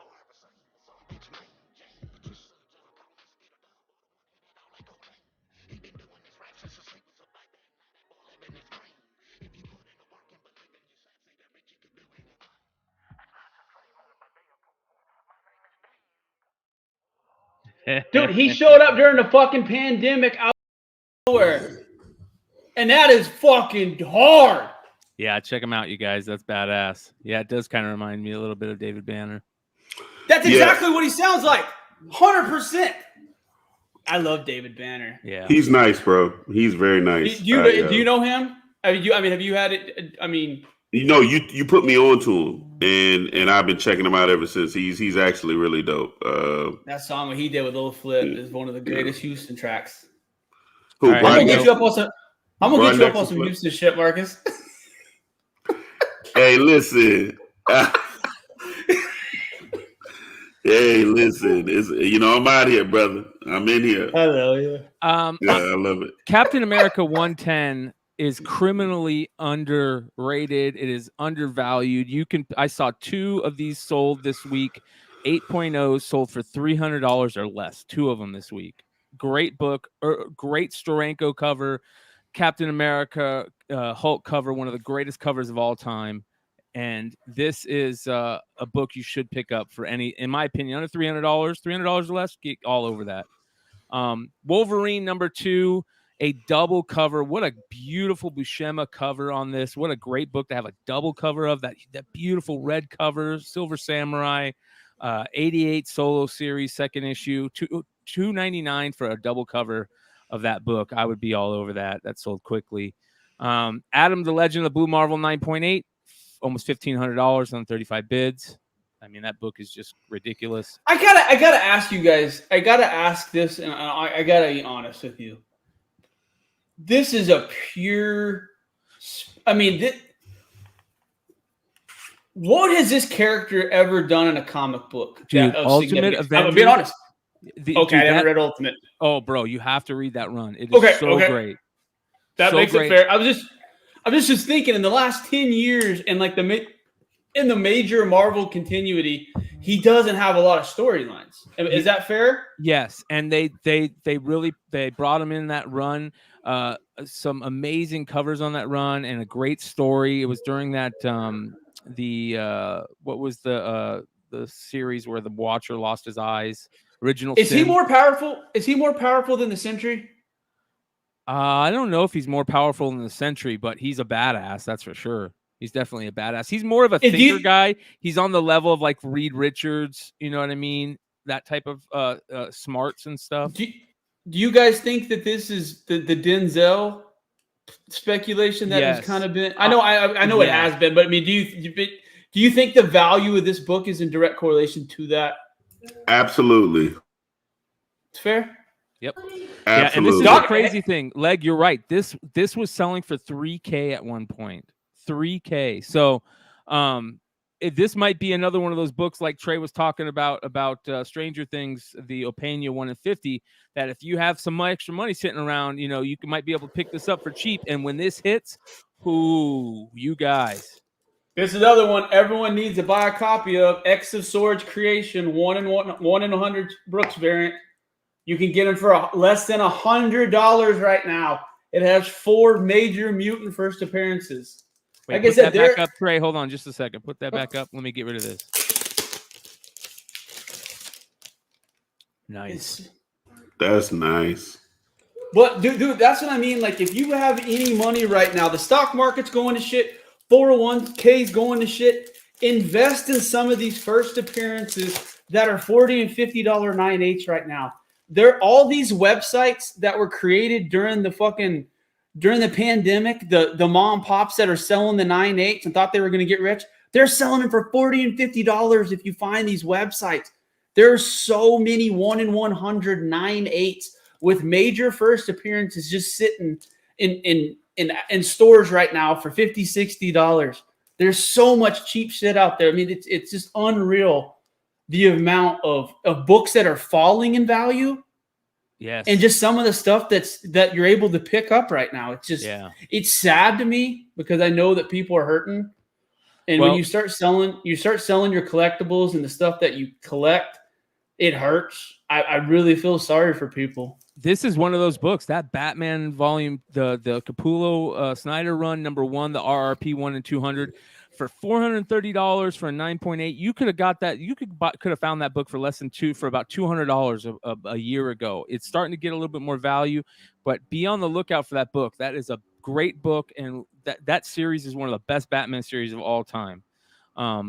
This is crazy. This kind of really blew me away when I first saw it. The Al Cap, Frank Frazetta, Moonbeam McSwine, and Mammy Yoakum. I was like, what is this? Is it original art, whatever? So I went and took a look at it. It's an old newspaper comic strip that they cut out, and it sold for $300. Ephemera, you guys. That's kind of cool, though. Yeah, I love shit like that. So it's nice. It's a nice cutout. Bloodstone #1, first Elsa. You guys can get this for super cheap right now. Tough book. This book did not take off with the Werewolf by Night stuff, but I'm telling you right now, that Werewolf by Night is getting amazing reviews. People that have seen it said it is going to blow people away, and then they said that the relationship between Elsa and Gael Garcia Bernal, the guy who plays Jack Russell, the werewolf, is crazy. They said that those two characters moving forward in the Marvel Cinematic Universe will be beloved. So pick this book up. You can get it for cheaper than you will believe right now in 9.8. Next on the list, here we go. Let's take a look at some of the most recent sales and some of the Deadpool Wolverine stuff. We've got a New Mutants 98, 9.8 sold for $15.75. A Hulk 181 with value stamp raw sold for $31.50. And then the Foom 2 in a 9.6 is finally getting some love. It is one of the most underrated Foom books. 1247. It's got that prototype, quote unquote, prototype Wolverine in it that predates 181. 3 great books for those characters. Next on the list, I love X-Men 133. One of my all-time favorite comics. It is where Wolverine becomes the Wolverine we all know and love, the guy that takes no shit, that can do the job himself, take out 10 people in the middle of a sewer, that type of Wolverine. And that's where he becomes that Wolverine. A 9.8 of 133 sold for almost $2,000. I didn't know that was a book where they changed his character arc. I honestly, God, didn't know that. That's good shit, B. Walking Dead 100. I can't. Here's another one of those books, Trey. 356 for this book, dude. There's not many of those. There's not. I think there was 12 9/8. Yeah, but I think there was only 12 9/8 at one point in time. There wasn't a lot because this was just. Yeah. Holy shit! That's the thing is, The Walking Dead is on a weird fucking cycle. It's on a down cycle right now because of the fucking the channel it's on just oversaturated it for all these years.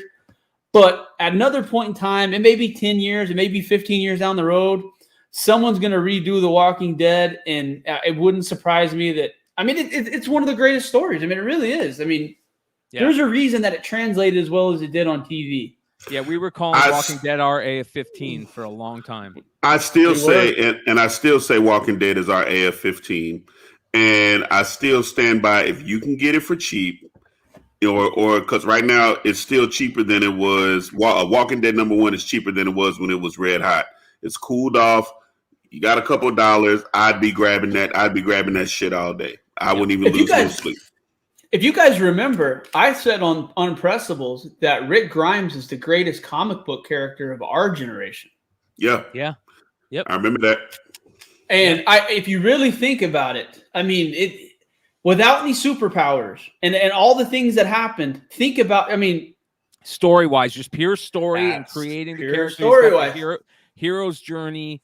Listen, Robert Kirkman's a freaking genius to write that storyline. He's a freaking genius. And how long that book went, he had a planned ending.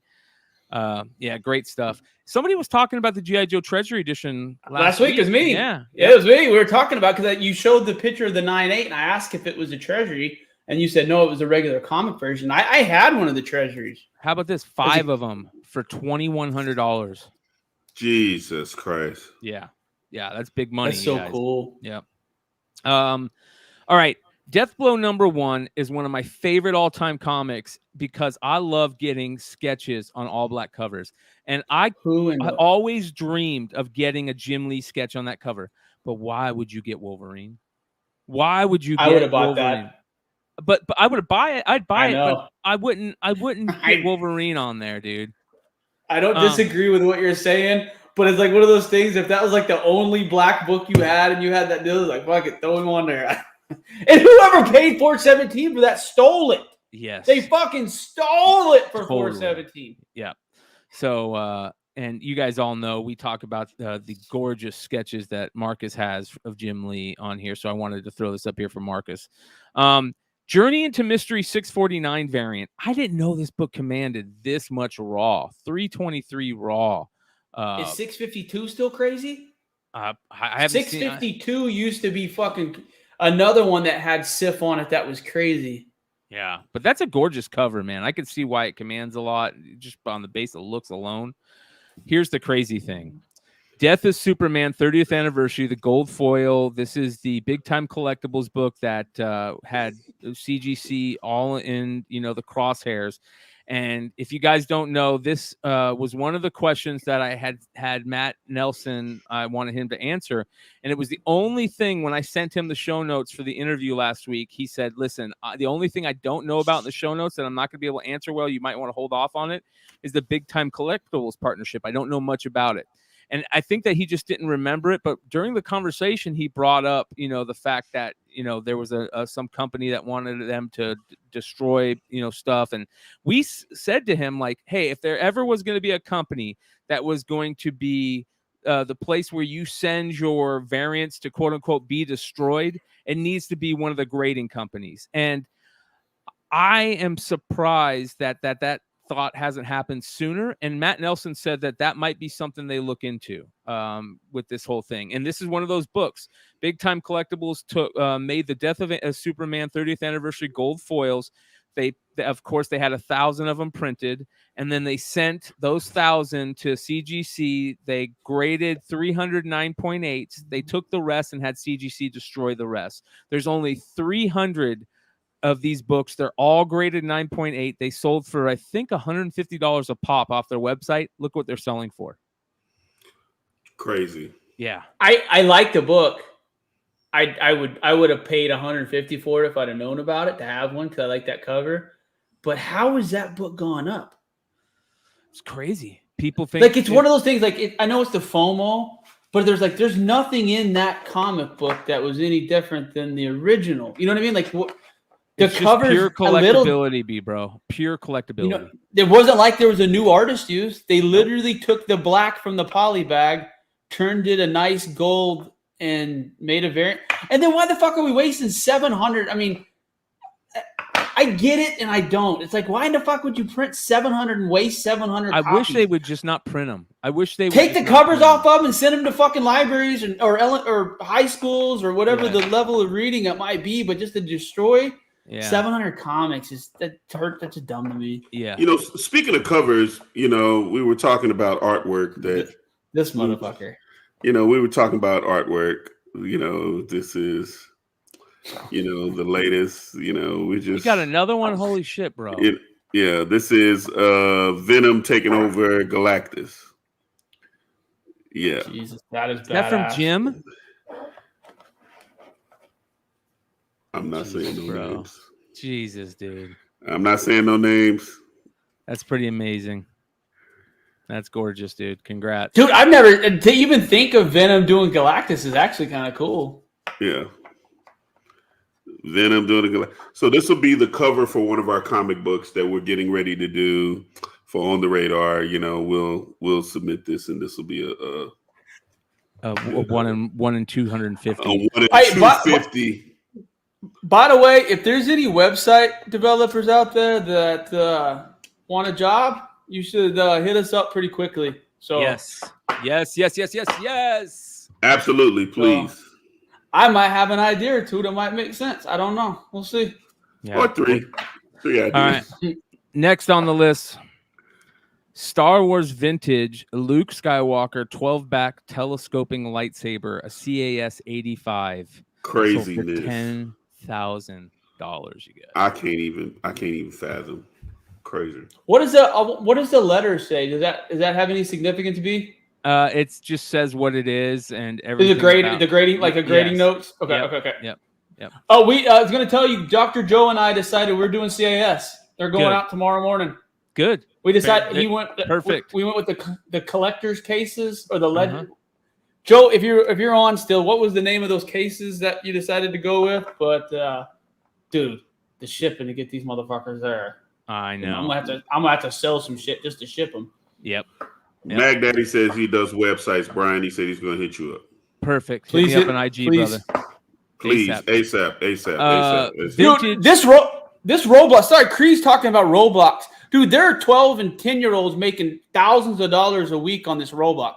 I'm not up on it, but no, it's a lot like Animal Crossing and Pokemon. They have that kind of following. Kids are crazy on this Roblox. I told y'all, there's a little girl who comes home from school every day. This is a true story. I BS you not. She comes home from school every day. She gets on Roblox.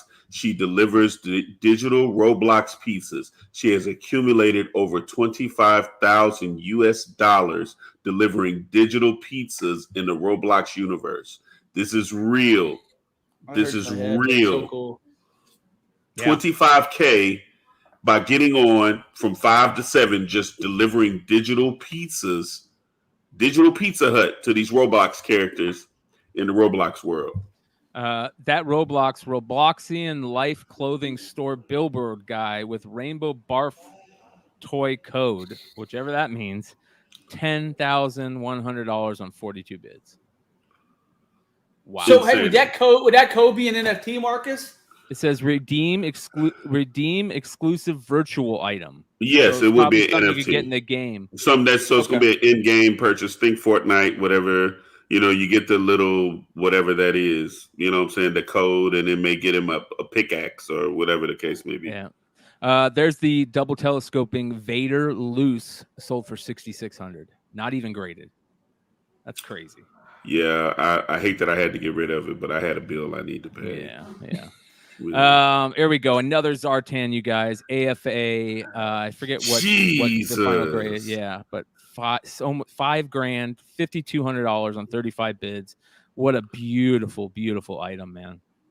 I remember Mama bought mine for me at Eckerd. You were Eckerd drugstores? Eckerd. Yep. I got mine at Service Merchandise, man. Service merchandise. I miss service merchandise. Yeah. Undercover Michelangelo. A couple of them sold this last couple weeks, but this one sold on card $3,300 for 12 bids. Wow. Dude, it looks like that sticker's covering his dick. It literally looks like he's flashing, and that sticker's covering the turtle junk. Famous figure right there. Oh, Shock G. Who doesn't love Shock G? Rest in peace. Yeah, he's the one that put the satin in your panties. Dude, I was watching a documentary on what was that movie he did with Dan Aykroyd? Oh, the one with the babies, the brothers. Yeah, song. Yeah, nothing but trouble. People don't realize that that's the first appearance of Tupac in anything. When he's dancing in the background in front of Dan Aykroyd with a penis nose and shit. Yeah, that's the nothing but trouble. Weird move. Creepy, dude. Chevy Chase. The twins. That movie, the Boba twins. Oh, dude, that is crazy, dude. That is such a shit movie, but the fact that you have to watch it to see Pac's first appearance makes it worth it. It's a great movie, dude. They get out, don't they? Yeah, the whole band gets out, don't they? Okay, I thought that they did. Yeah. Why were they there? I know, right? This is a underground figure watch combo. I don't know what this is. Have you ever seen that? Anybody ever seen that? Yeah, it's a digital underground figure watch combo. So it comes with God, I've seen this before. It comes. Don't even quote me because I don't want to put it out there. Or something? Yeah, is it a watch? I don't know. $700. Yeah. 2 years ago, Big Leg would have bought that. Yeah. Dude, these horror figures sell for a grip. This is Jason 10, the McFarlane Jason 10 figure, almost $200 for that figure. By the way, that is the very first movie I ever burned to a SVCD and was able to play on an Apex DVD player. I stole that movie. I own it, but at one point in time, I stole that motherfucker. Yeah. And that was the first one. The vintage Cobra, make your own Cobra, create a Cobra figure, $610. What a great figure. And then this is interesting. The Mail Away Rampage figure, which is the tank driver with the mic. So, and that gun. You guys be on the lookout for guns, weapons like that have those breakable parts. If they're in good condition, they sell for a grip. $200 just for the figure raw with the mic. It sells for more than that. But the guy who sold this really interests me. So I went and took a look at this guy's page, right? And look at some of these amazing figures that sold. Hold on here. Let me get. Hey, you gotta send us some. You gotta send us what the fuck you're working with. If you're spamming our shit, at least show us what the fuck you're selling. We want to see who they are. We want to see the girls. Come on now. Now what's gonna be? If you're gonna spam us, what's gonna be crazy? What's gonna be crazy if it's a man with a beard and a beer gut, and he's sitting up there talking about "Come see me, baby." Look at these prices, dude. They have the Night Force Shockwave figure, $232. I mean, look at all these amazing Joes that they sold. All the Night Force figures, the Jinx undercover figure. Bro, I got that with the cape in the fucking. You know what else is going crazy right now? It was at Toys R Us before they closed. The G.I. Joe 50th anniversary toys. If you have those are going crazy. Dude, I got a Zartan.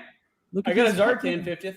Dude, look at the prices. And here's what I wanted to show you guys. Now, I collect the Vipers, right? The version 1 Vipers, and I love that mold, but all the different color variants. And a lot of people don't know about this. I showed you guys the fuchsia ones. Well, they have all different color variants. This is the Cobra Trouble Bubble, where there was the version 2 they released. It's got a purple color variant. This one came out of the year 2000 reprints. It was a 5-pack. This is the Python Patrol ones. Like this is the Toys R Us exclusives.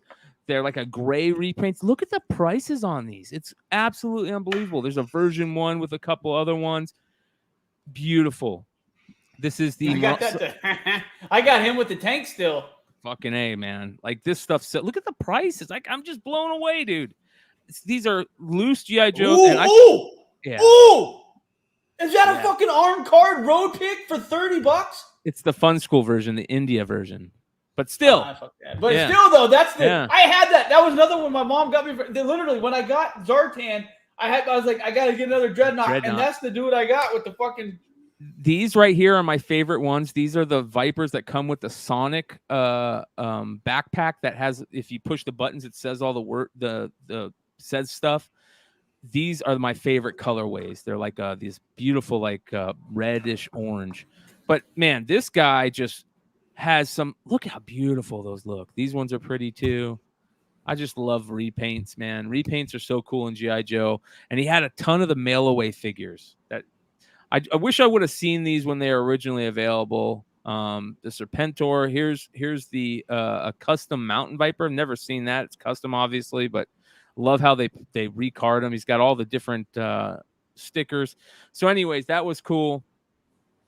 Let me get back into this. It's good stuff, man. Next, we've got shots. All right, here. DC Direct White Lantern Batman. It's a WonderCon exclusive. I've never seen it. Badass figure. $181 for that figure. Yeah.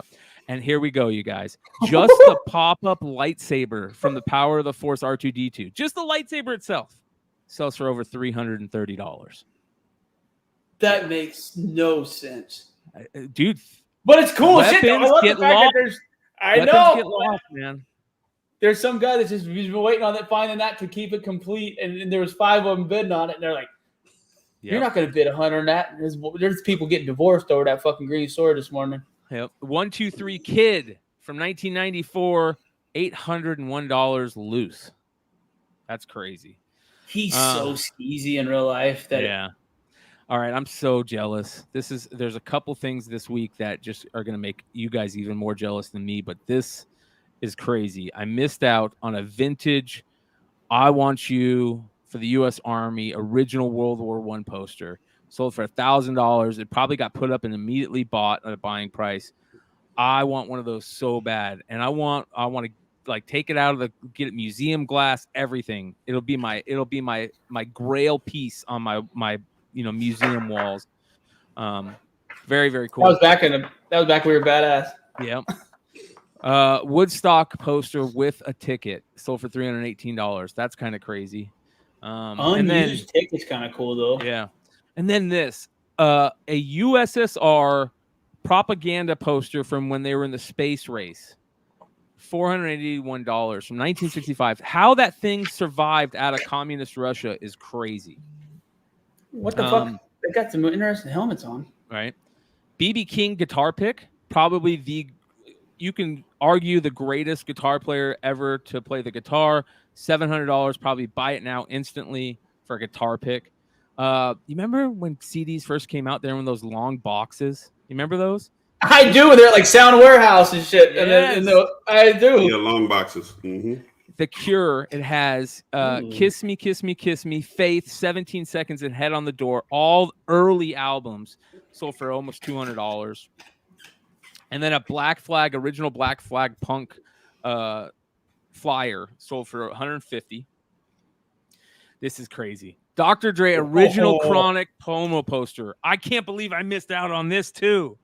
$550. How great would that to own one of those? I'm gonna tell you what's crazy. I used to tear them up because you're going into stores and pulling them down after the display that you set up was expired, so you got to come replace it with new stuff.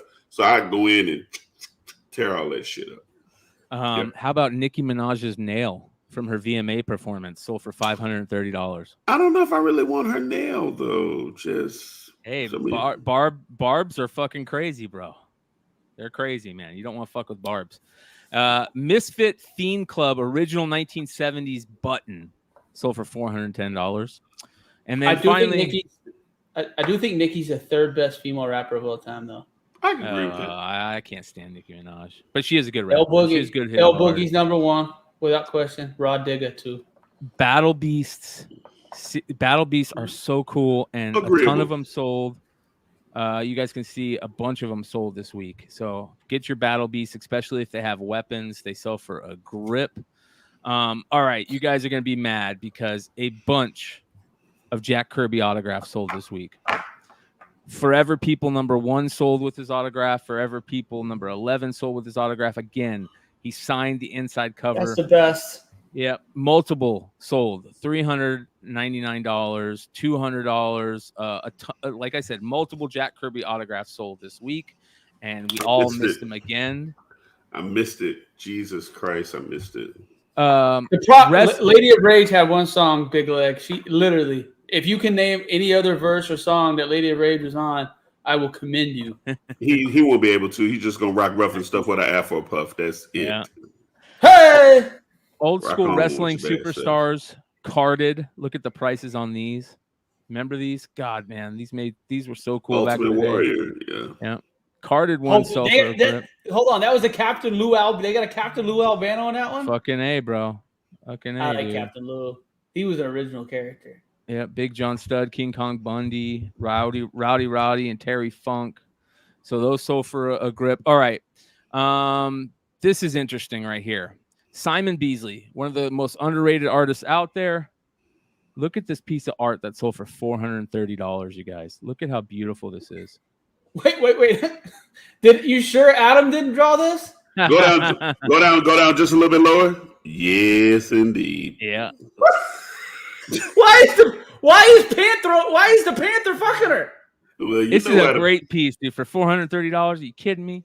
That's animal porn. That is bestiality porn. That's not right. I'm telling you. You tell me you gonna put that in your house? That is Thundercat.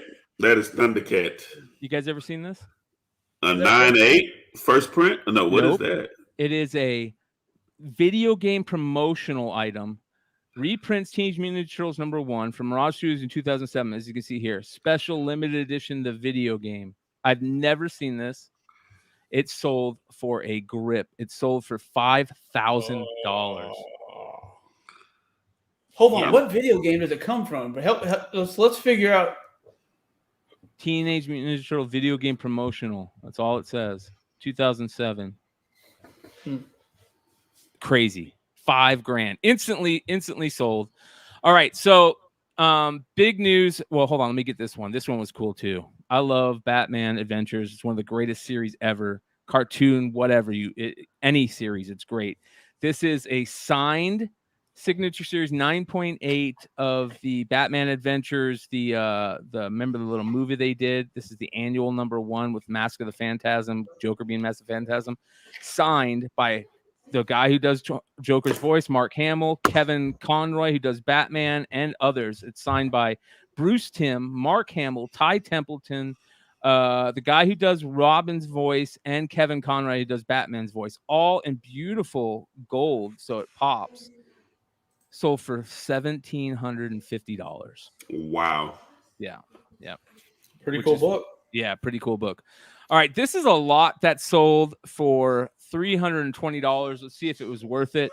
It has the X-Men 266. It doesn't look like it's in that good of a condition, but let's see what else we got. Spider-Man. I mean, I don't know. Would you have bought this lot? Is that the final Conan 250? I can't remember. $320. I would not have bought this lot. Hold on, there's something. Brian's hiding something we're not seeing yet. No, I'm looking at it with you guys. Yeah. Okay, I figured that you saw like a corner or something somewhere.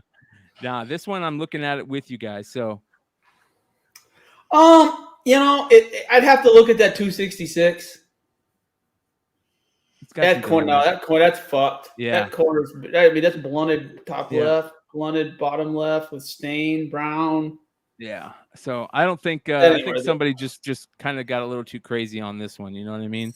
All right. Hey, Chazelle Perez is talking about that. Hey, can you highlight that, Mr. McClay? Hold on. Where is it? Chazelle Perez is talking about the comic. Okay. The Teenage Mutant Ninja Turtle comic book. It is a special limited edition promotional comic given out at GameStop stores with the purchase of the 2007 Teenage Mutant Ninja Turtles video game. There we go. Thank you. Appreciate that. That's good information. Yeah, huge. All right. This is where Pepe the Frog came from. Right? This is the Jimmy Linguini. Hey, if y'all listen, Jimmy Linguini spec. If y'all listen to that crazy fuck, y'all made some money on this. Boys Club 1 through 4. This is where Pepe the Frog came from. $305. I feel like that is still kind of cheap, to be honest, man. Yeah. The first appearance of Pepe. It's an iconic meme, dude. You're not wrong. Dude, this image is pasted on Twitch probably 10 billion times a day. You know what I mean? So we think about this. We lived in a world at one point in time where the political climate made people hate a cartoon frog. Yes. Yes. It's crazy. It wasn't Kermit either. No. Kermit's out pimping pigs and shit. Nobody says nothing. One big news we were all waiting for this week was kind of teased by Mr. Todd McFarlane about Spawn, and there was a run on Spawn books, you guys. So let's take a look at some of these. A Spawn #1 Black and White sold for $800 raw. Pretty looks pretty decent. It's a tough book, so it looks good. Yeah. Nice. You can't press that. I couldn't press that book. Yeah.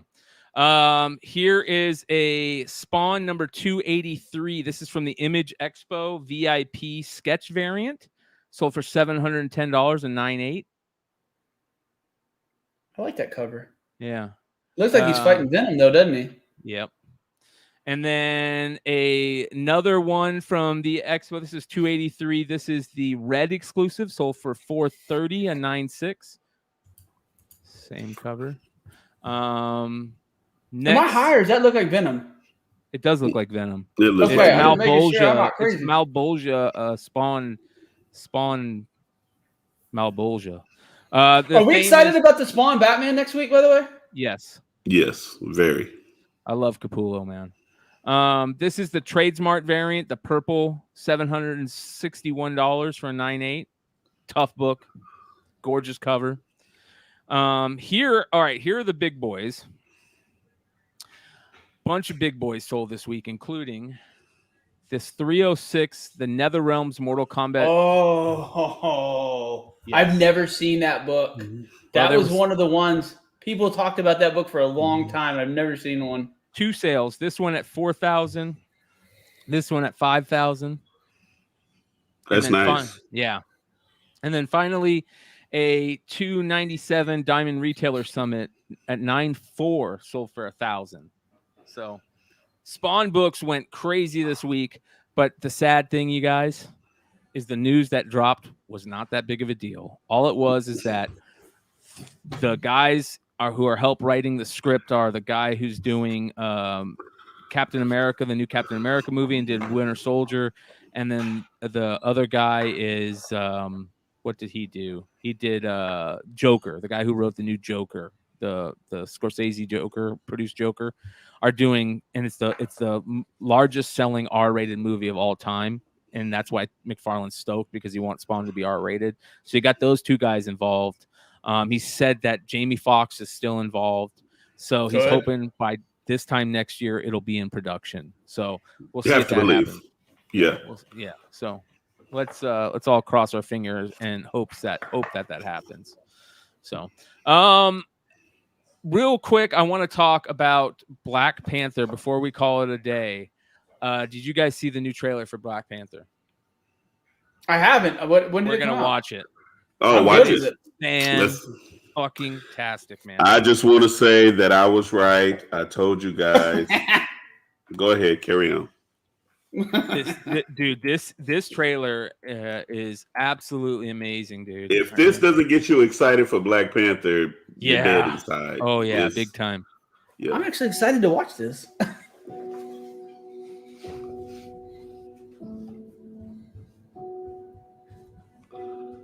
Lord Angela.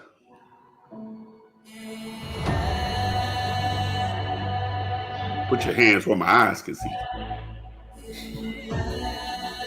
Only the most broken people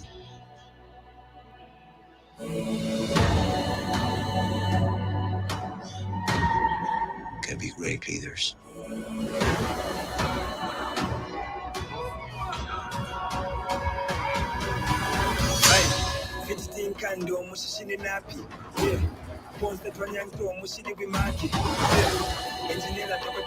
His people did not call him general or king. They called him Kukul Khan, the feather serpent god. Killing him will risk eternal war. He's coming for the surface world.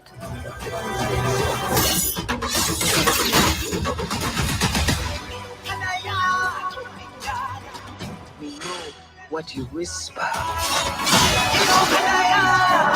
They have lost the protector. Now is our time to strike. Oh!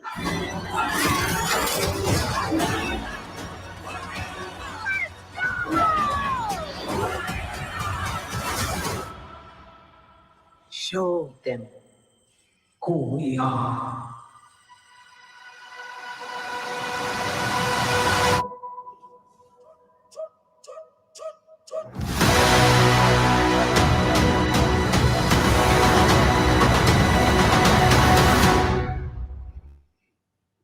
Yeah, that shit looks dope, Hey, dude. so there's no % chance that is Storm, right? No, that is Shuri. Yeah, that's Shuri. It's 100% Shuri. And the only thing that I could, if I'm just being honest, okay, let's say it ain't Shuri, then it's old girl from the Dora Milaje, whatever, the bald head one, the main one. But I don't think that's her. I want to say that's Shuri.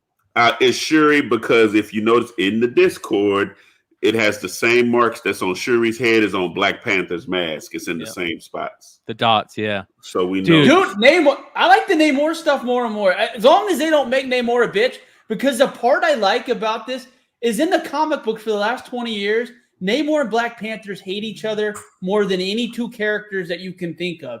And the fact that they're actually going, I mean, it sucks that it's not T'Challa. You know, it sucks that it's not T'Challa, but I think it's kind of cool that depending on how they did this, if Namor waited for T'Challa to die to try to take over Wakanda as like a fuck you, then this movie gets, I mean, I'm excited. Oh, dude, it's going to be dark. Did you hear what she said?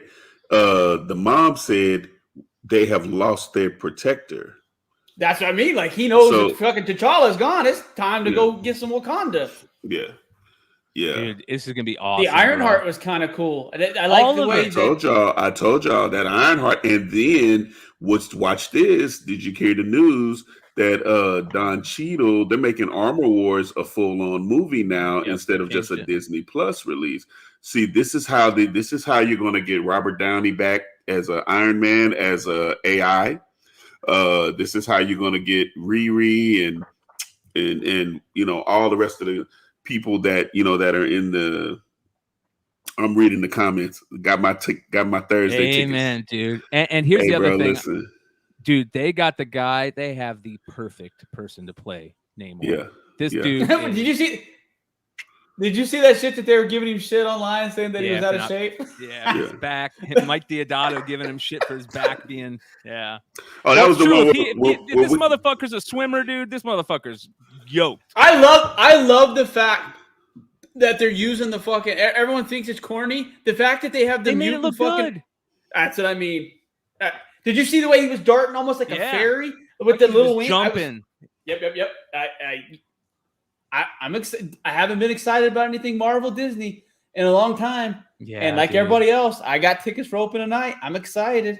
Dude. Like I said, if they give us Doom, Ironheart, I mean, all the shit that they're potentially have trickled, this is going to be the biggest movie since fucking Endgame. Did you guys see this part right here where they kind of took a cue from Batman? Remember the Batman trailer where they played with the fires, the shots with the drums? And right here, they kind of do the same thing where she's hitting everything. It goes with the music, dude, and it hits so well. Listen to this. This is beautiful. Wait, they just said Everett Bryant said Aquaman couldn't swim before he was casted. Shit. That's fucking weird. Yeah. Here we go. Watch this. That was dope, dude. That was dope shit right there, man. So yeah. Why are they always picking on that one ship in the ocean though? Yeah. That was the one that GSP fought Captain America twice on. Yeah, with the that dude's perfect, dude, for Namor. So let me touch this. They say Ironheart Comics have dropped in half. Makes no sense. It doesn't need to make no damn sense. Get your ass to the store and buy every Riri book that you can get when this movie hits, and it will hit. And I'm looking directly at you and everybody right now. When this movie hits, and it will hit, this Riri shit is going to be out of hand because the amount of little girls that are going to want to be Ironheart.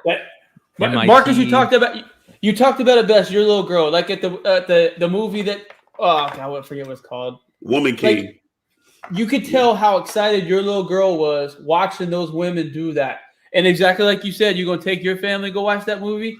And I'm gonna tell you right now. And I didn't want to cut you off, Trey. Forgive me. I'm sorry. My daughter, we saw this trailer the other day. Two things she picked up.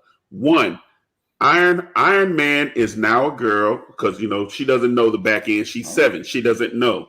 So in her world, Iron Man is now a girl, a young black girl. You said that's what she knows. She hasn't done the lore, right? So we just gonna give her a pass on that. But Black Panther is a girl too. So what you're about to see. Big Leg, tell me I'm bro. You know I've followed y'all for years. Trey knows that. I want to answer a comment real quick. Hi Nathan says little girls aren't dropping $400 unpaid. Bullshit. You remember when Harley hit? Remember when Harley hit? Girls, bullshit. I saw multiple girls at multiple cons going by Harley Raw books. The first appearance of Harley Raw for $1,200 raw cash. You guys got to think about. I didn't mean to cut you off too, Marcus, but you guys got to think about. Look what Ultimate Fallout 4 is doing with a cartoon appearance. And by the way, that's a book right now to be on the lookout for to buy too, because it's dropped to $2,000. That book was selling for $3,000 a couple months back. I want to talk about this next week, but this is a topic.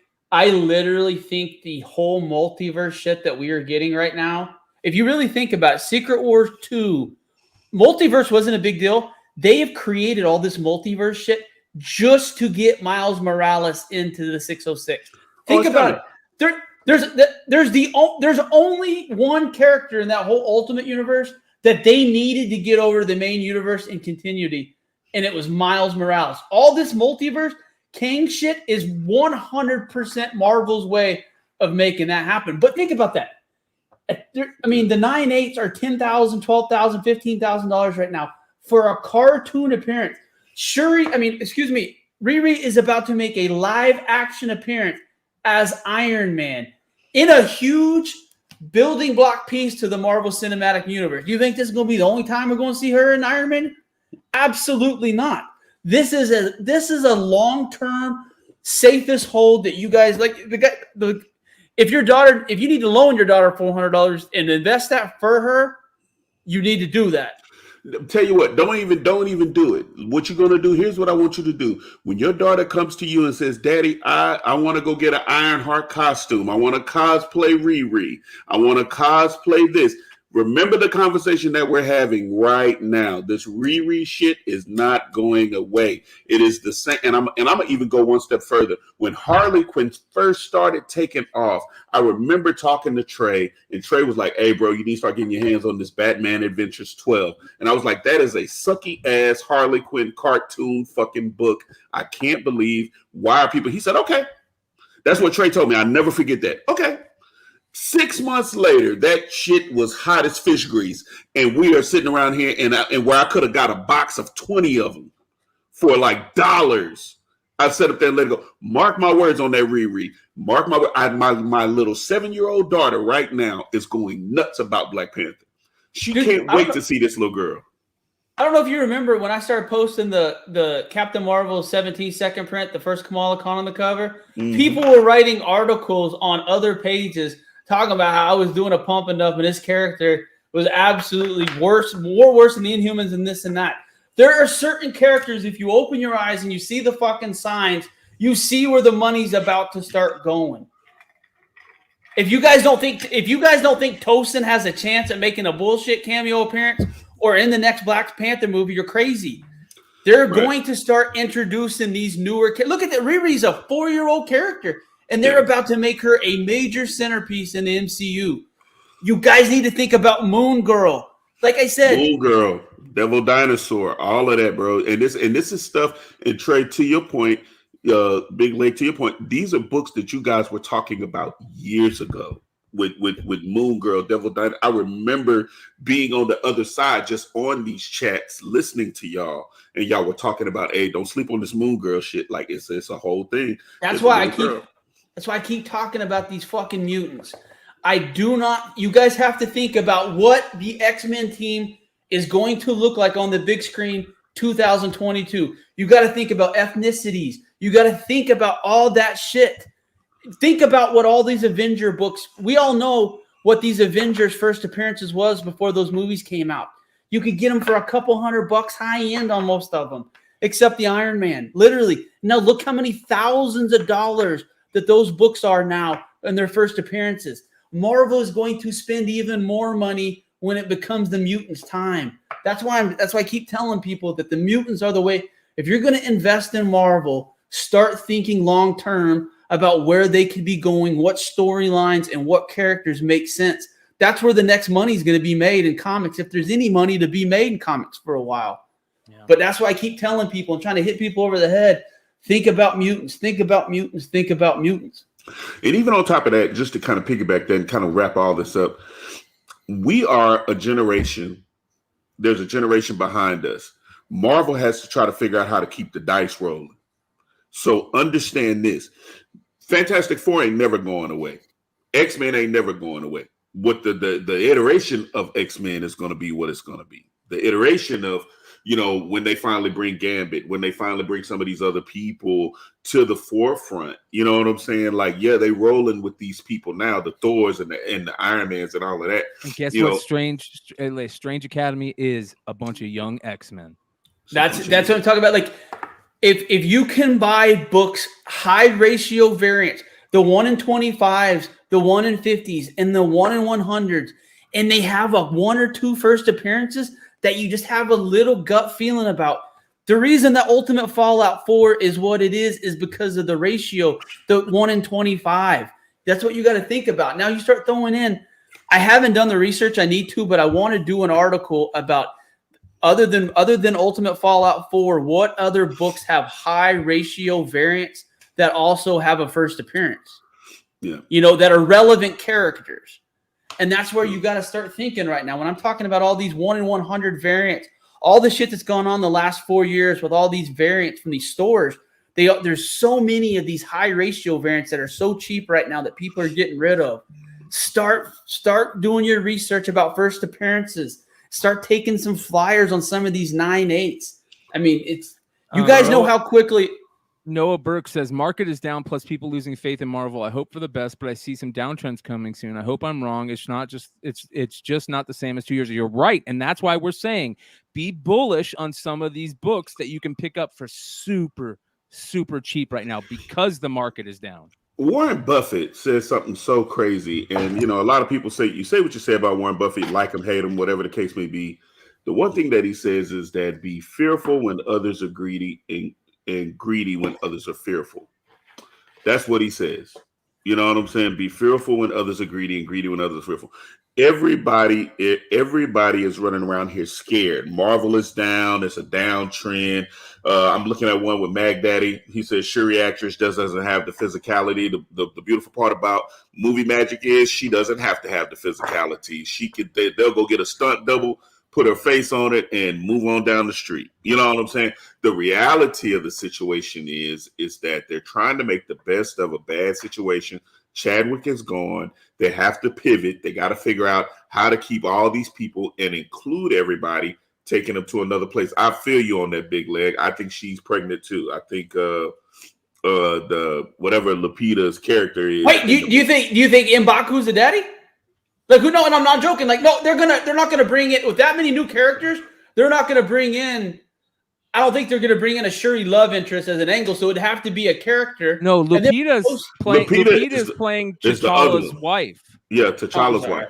Yeah. So Lupita, and if you remember, Lupita came out recently and she said they asked her about it because she's been really quiet, and she said, I was really fearful going into this movie because she was worried about what they were going to do with Chadwick's legacy. And she said that when she was told what they were thinking about doing with the story, that she cried. She felt so proud about what the movie was going to do for Chadwick's legacy. Now they need to bring back a character they can call Black Panther, and it could be a T'Challa Jr. You know what I mean? You could call it T'Challa, you know? So I don't see that being a bad thing, for how they want to tell storylines in the Marvel Universe. I'm not mad if Black Panther left one before he went to go see the King. If he slid one past the goalie. Yeah, he slid one past the goalie before he. Shout out to Mac Daddy with the $4.99 super sticker. Thank you, brother. Mac Daddy, we appreciate it. We appreciate it. But honestly, no this Tosin, no Tosin. I hope not. I don't think it. If they do that, that's too much fan service. I agree. I think Tosin should be a bad an anti-hero, like a bad guy and a good guy. So, and that's how they're playing him out. Is his skin vibranium? Yeah, he's got vibranium tattoos. Okay. And it's a different type of vibranium. They look at vibranium as like a religious thing. Almost kind of it's very interesting how they play it off. It's is that new series good, the Black Panther? He's only had like two appearances, and it's okay. It's nothing great, but his storyline about how they worship the vibranium and all that stuff is actually kind of cool.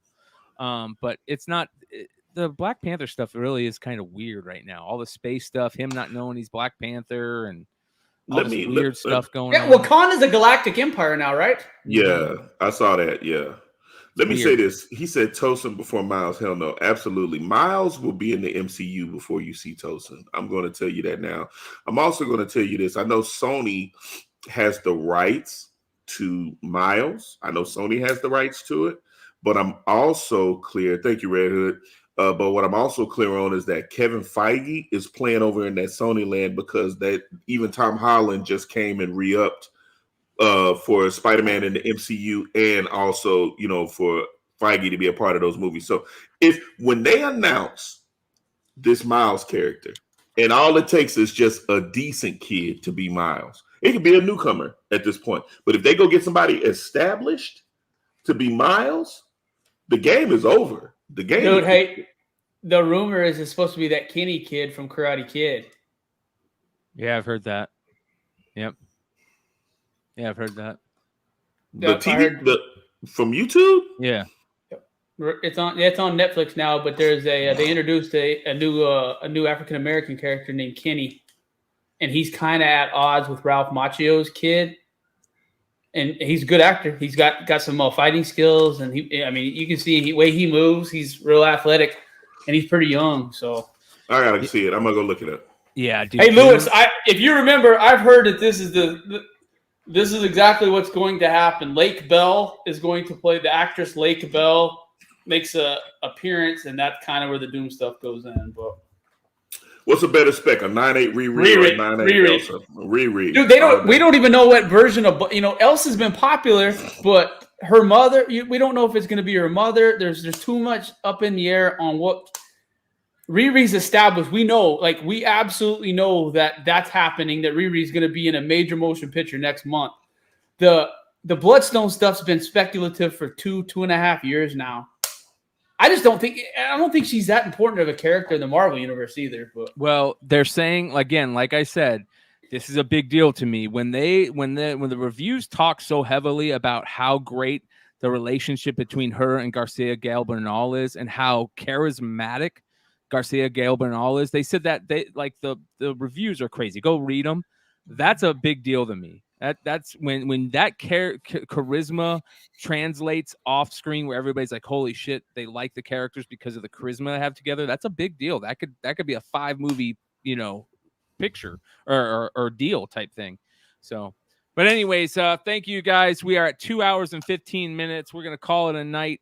80 live till the end. Make sure you guys sub up. The Discord information is in the description below. It'll be available for 6 days. I've also dropped it in the live chat. Make sure you guys are signed up on the Discord. Make sure you guys are following all of us on IG. You guys can get that information. Yeah. No, read the top. You missed. Guess what somebody bought? Someone bought a Brooks 100.98. There we go. Fucking A. You guys are smart. Someone's smart. Fucking A. So keep on looking. And Big Leg, you just got to come hang out with us on one of these nights or every night. You know what I mean? Just hang out. He's got an open invitation. Open invitation. All right, you guys. Thank you for hanging out. We will talk to you guys later. Adios.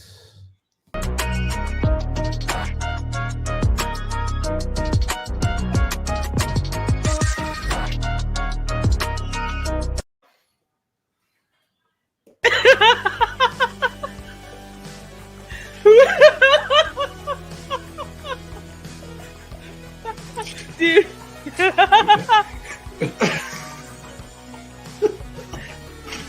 But anyway. Dude, bro, that was